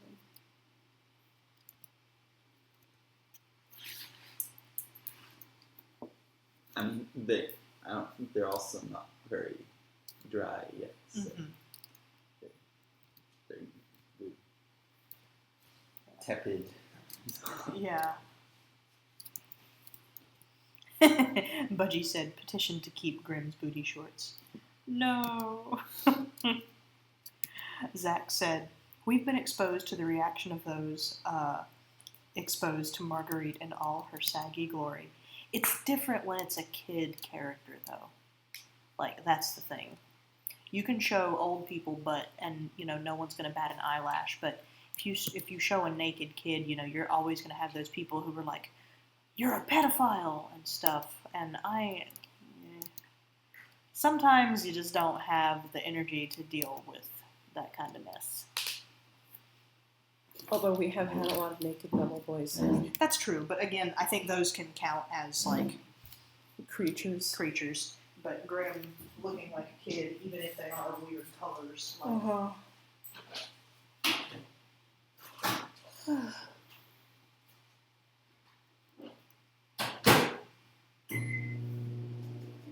Sorry for the noise, y'all. It'll be over soon. Just like 15 seconds.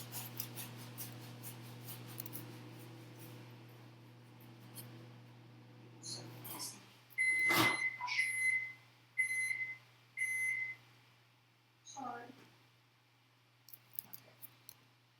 Pecan's so juicy, almost can't taste the legs. Barely taste the legs.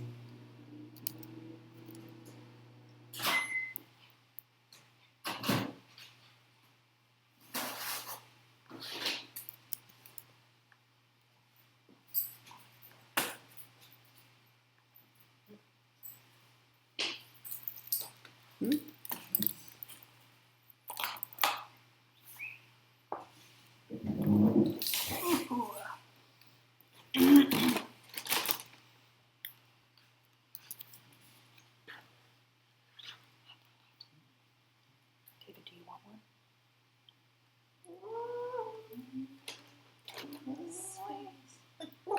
Yeah, they're hot as hell. I might have microwaved them a touch too long. I'm sorry, dude. You want a bite? No, I'm okay.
Somebody has a request for your pear stress ball story.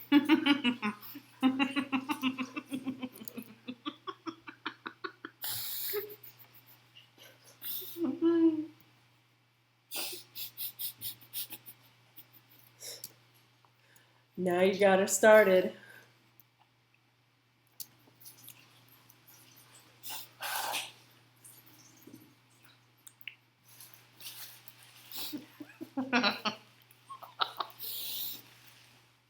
hadn't thought about that in such a long time. That is like the best post on Tumblr.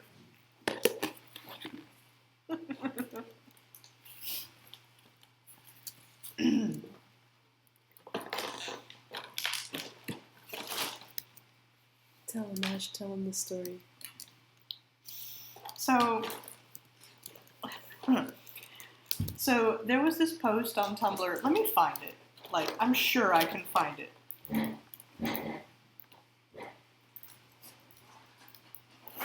Someone else has Googled this.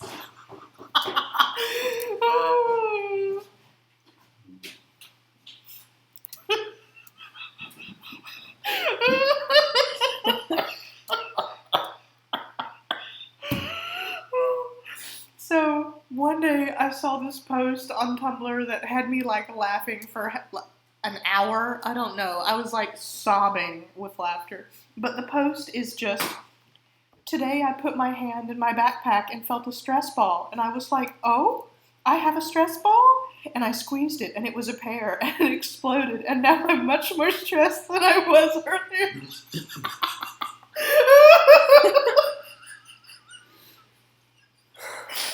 Because I could imagine motion for motion me doing this exact same thing and just like a squishy pear exploding in my fingers and me making this noise like, oh. See, if I felt a foreign squishy thing in my backpack, my first instinct wouldn't be, squeeze it. It would be, what the hell is this? Oh my God. Oh, Lord Jesus. I'm fine. Oh, there are tears running down my face. Oh. Like, I would like to think of myself as being an intelligent enough person that if there was a foreign squishy thing in my bag that I too would examine it before squeezing it. But let me be real. I know myself. I'd be like, oh yay, squeeze, squeeze. Jamala just saved a picture of the horse blanket. Oh Lord. That was a time.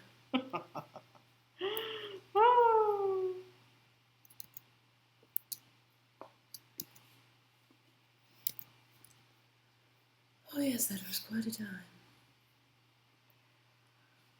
Oh.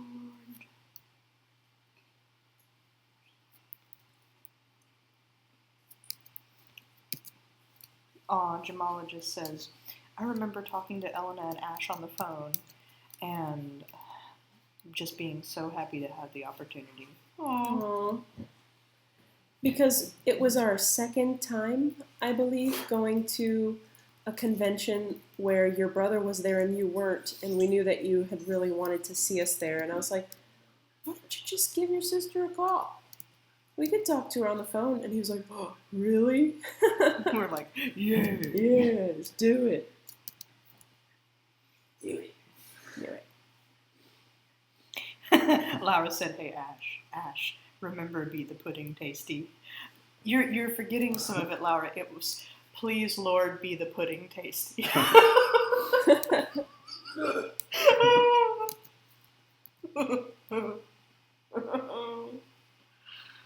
Oh.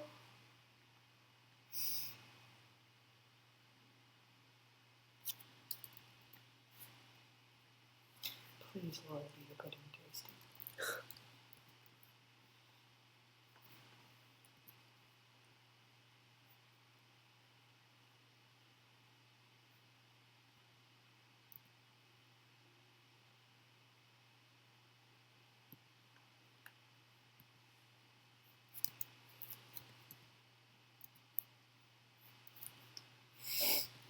Oh.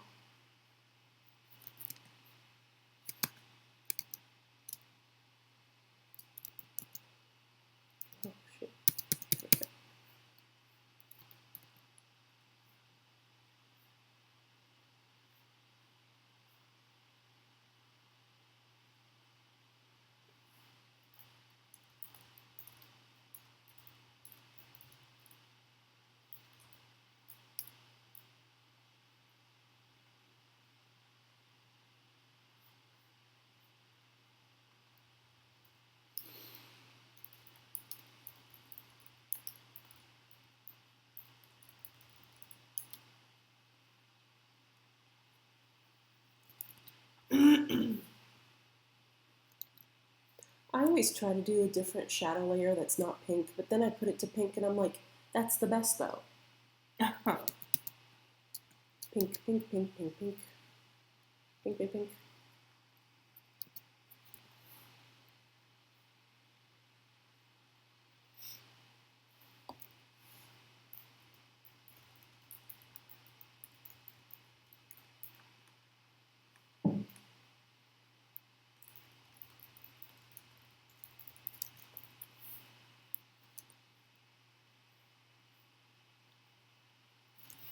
Oh Lord, there's the horse titty blanket.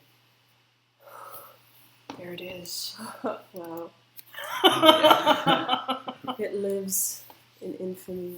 Someone wanted $60 for that. That hot mess.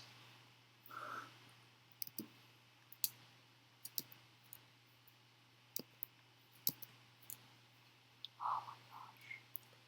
Oh, Jamala just said $80. My bad. The thing that kills me is that probably the person selling it is also the person who made it. Either that or it was a gift to them and they were desperately trying to get rid of it and they thought that they could get that much money for it. The horse titty blanket. No, please. I'm going to put horse blanket in on Craigslist. Oh, there's 33 horse blankets for sale. Oh boy.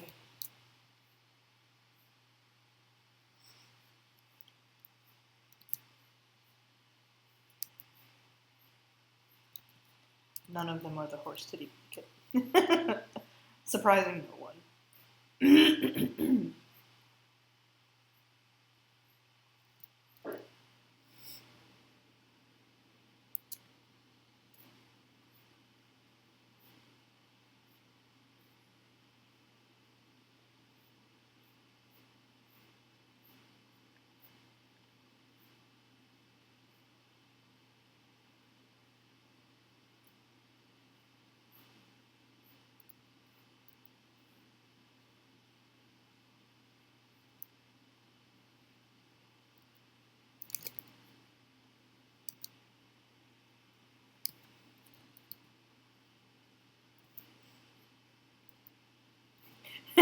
Benicula said that I like that Ash is whispering about it with a Steve Irwin-like reverence.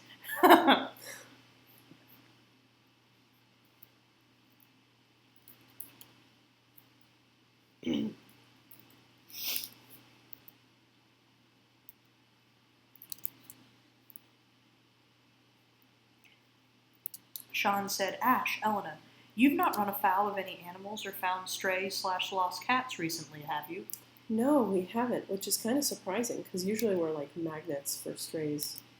Well, I did sort of run afoul of an animal recently, but I wouldn't call it a foul.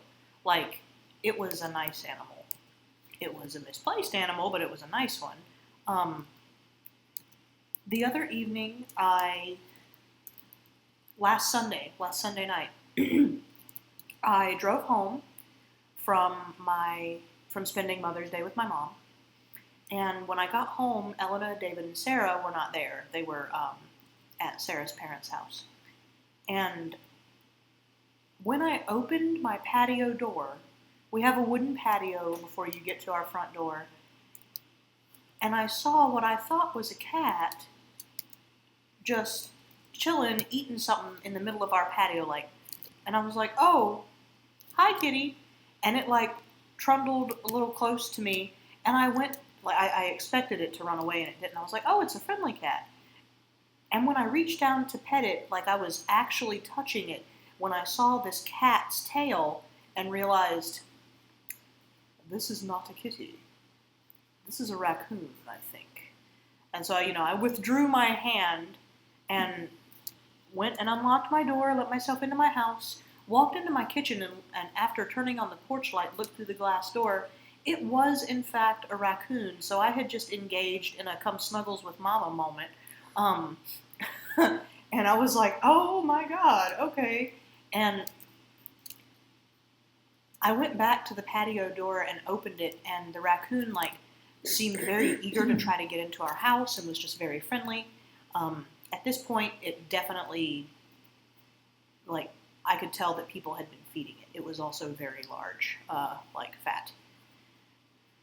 And I was like, oh my.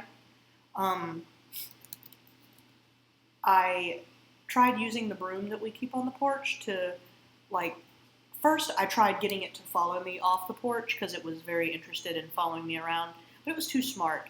And it would go to the very edge of the patio, but not down the steps. It was like, fool, the food's here. And so finally I used the broom that we keep on our patio to very gently usher it off the patio and down the stairs. And the last time I saw it, it was chilling in the middle of our sidewalk, eating something, again, I think one of my baby tomatoes. Thanks a lot, raccoon. And Ellen and Sarah and David didn't see it when they came back, so hopefully it has moved on and isn't trying to get food from other people. You know what made me really sad? I did see dead raccoon on the road, kind of close to our house a couple days ago. I couldn't tell if it was a big one like you had described. Mm-hmm. It wasn't super close to our house. It was closer to the Walgreens, so chances are it probably wasn't the same one, but Probably. it made me sad and worry about it. Yeah, like I've seen raccoons before when I've been walking Zeke, but like only in the periphery as they like ran into the bushes or something. This one was, I think people have been feeding it. Definitely.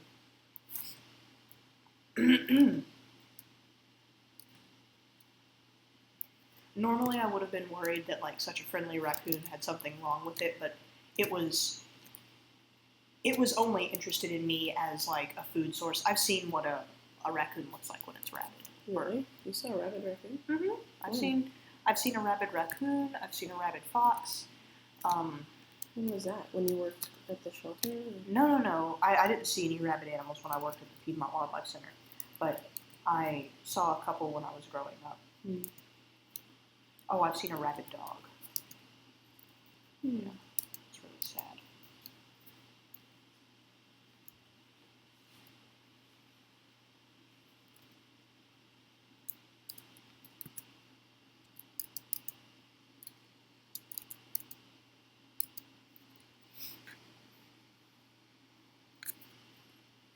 We've got a lot of wildlife around our place. A month or so ago, we were walking, we were leaving our patio, walking to our car, and we heard something that sounded like a person screaming right next to our bushes. We're pretty sure it was a fox. I mean, it sounded like a child, but also kind of inhuman.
Apparently, Eleanor and David have heard foxes screaming in the graveyard across from their parents' house in Brussels. Mm-hmm. Yeah, it's pretty scary.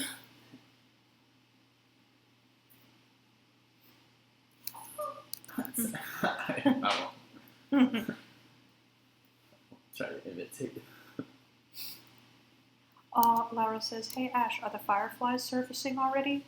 Yes. Whenever we drive around after dark, Elena's like, hyperventilating in the passenger seat as she watches all the bushes along the side of the highway light up. Yeah, I am. Eleanor really loves fireflies. I love them. What's not to love? I don't see as many now as there surely will be, but I have seen several.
I didn't know more power.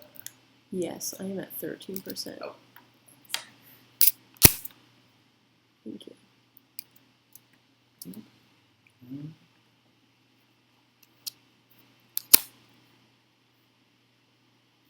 Does this sometimes?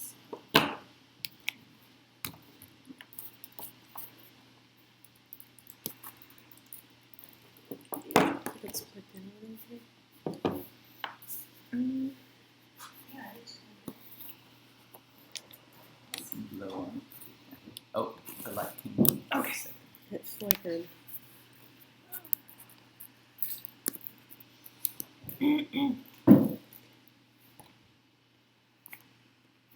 It's fine. Okay. Okay.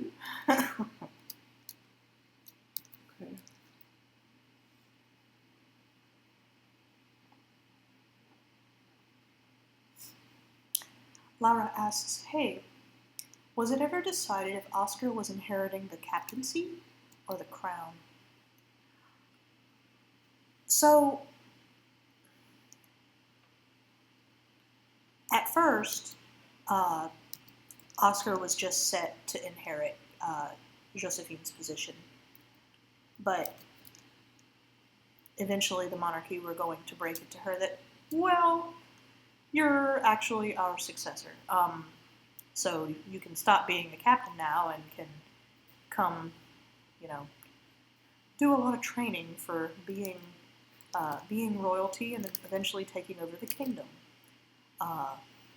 So the position of captain would have gone to somebody else. Eventually. They might have let Oscar keep it for a few years, but ultimately, because, the king and queen are not, they might look a little older because of the strain of their position, but they're not super old themselves. So they're not, super eager for Oscar to just, roll right in at the tender age of, how old is she when they leave? 22, I think? Not old. So they weren't eager for her to take over the crown soon.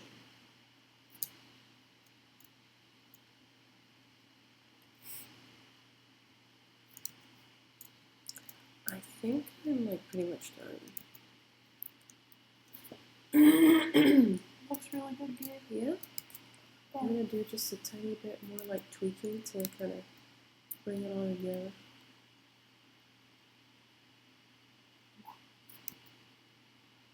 See how it is sort of. Do you want to put any blues on Claire's horns or no? Nah. Okay.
Are you gonna do any kind of background here? No, probably not. I'm trying to find a color that looks good with it.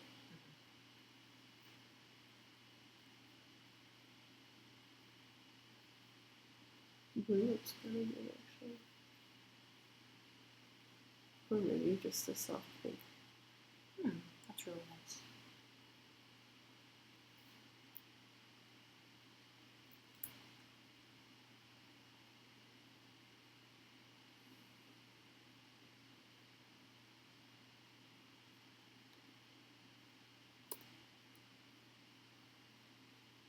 What do you think, Ash? The white or the pink?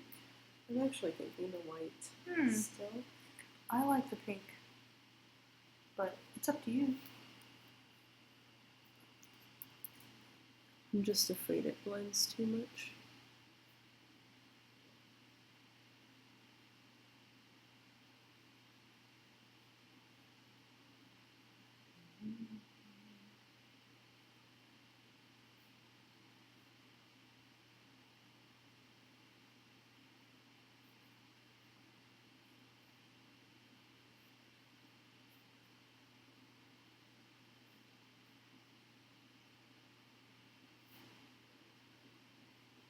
Or even the green.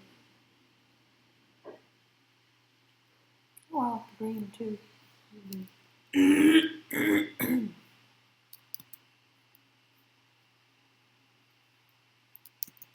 I keep going back to the white though. If you like the white, use the white. I like the white.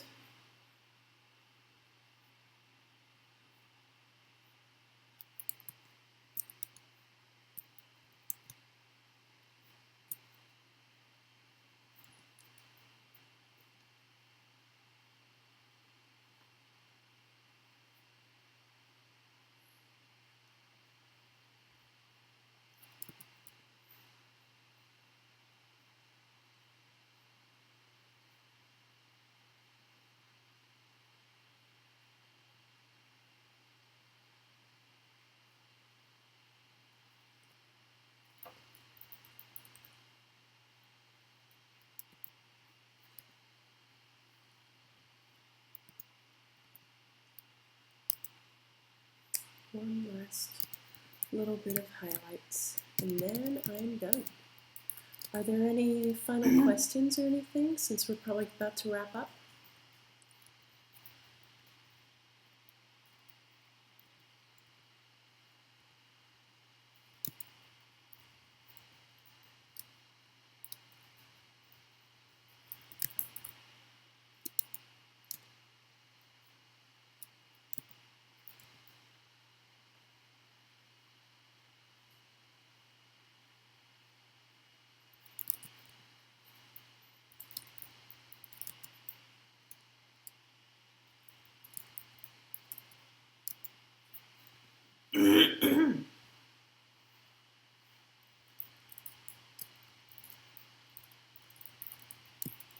Let me know if people say anything, dear. Okay.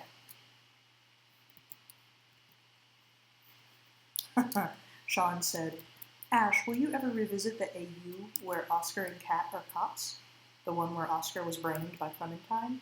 Well, Catherine wasn't a cop in that one. And no, the more I thought about it, the more I don't really like the idea of, like, translating my beloved characters into a modern police scenario here in the US. I think it would be a bit different if they were in some sort of police force in like another country that, you know, where the police force doesn't have as much of a stigma attached to it as ours currently does. If that makes any sense.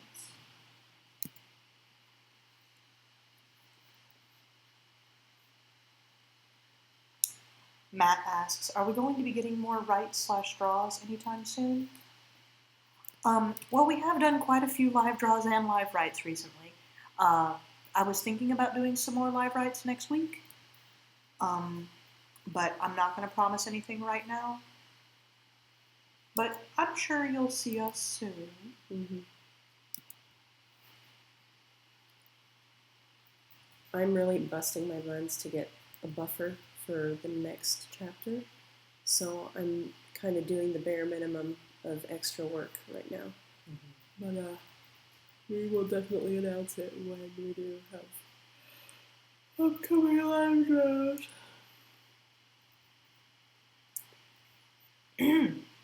Laura said, I like the idea of transporting the guard to firefighting. Yeah, me too. Like, if the Royal Guard, if I was going to write them, Bless you. if I was going to write the Royal Guard as something in a modern AU again, I think I would stick to firefighting the next time. That's a lot better.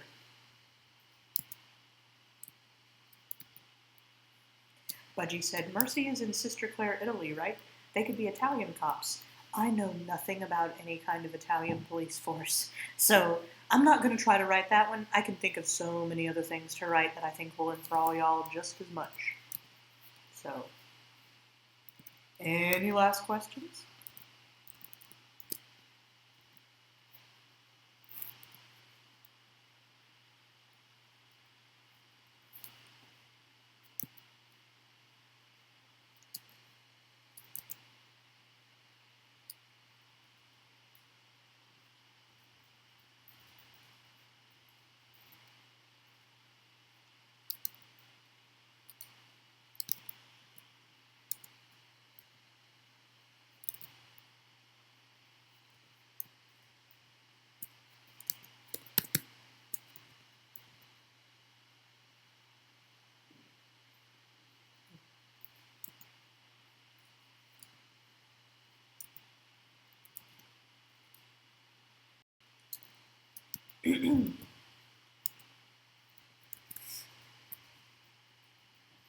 Wait, isn't MegaKitty supposed to have giant teeth?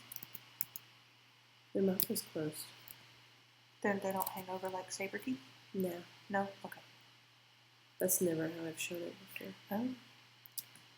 Oh, Sean wants to know what our favorite songs are from Moana. I think the one that I catch myself singing the most is, what's the name of it? It's the very first song. And he goes, Moana, make way, make way. I keep saying like parodies of it, like I'll tell Ash, I love you. And then I'll suddenly add, make way, just because everything that has 3 syllables turns into that song. Yeah. They sing it to the pets a lot. I think I like that song a lot. I, of course, like, I don't know, I really like all the songs. They're really great. Maui song. I really like Maui's song, yeah. Budgie asks, do you know if we're getting more YouTube videos soon? Yeah, the thing is, when Michaela Dietz was our guest, I told her that I was going to do a little headshot for her to add to the thumbnails, and I have been so busy I've not had time to do that, so I want to do that before I post any of these videos. Oh, but they're coming. I just have had other things to do. Is the Usagi Kitty supposed to have an outline? Huh? Outline. Like a glow? A lot of them ended up having one, but I can fix it if it's Oh, really okay.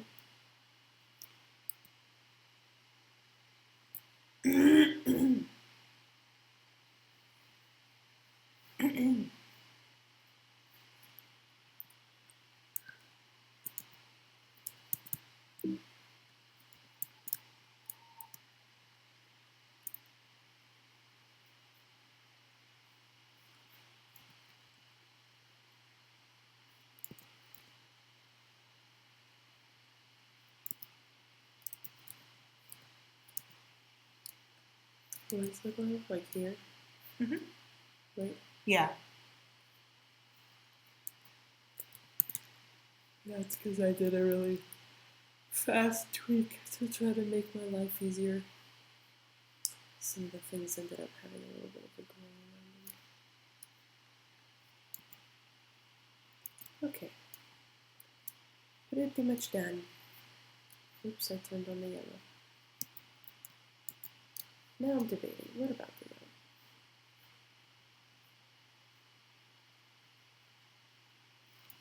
What if I do this? Oops.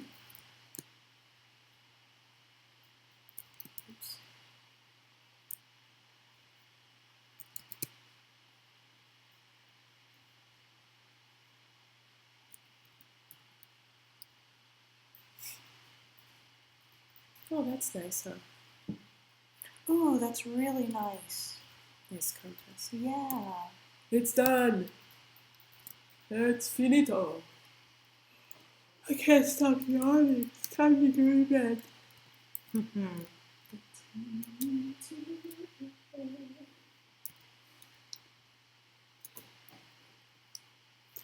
Thank you for coming, everybody.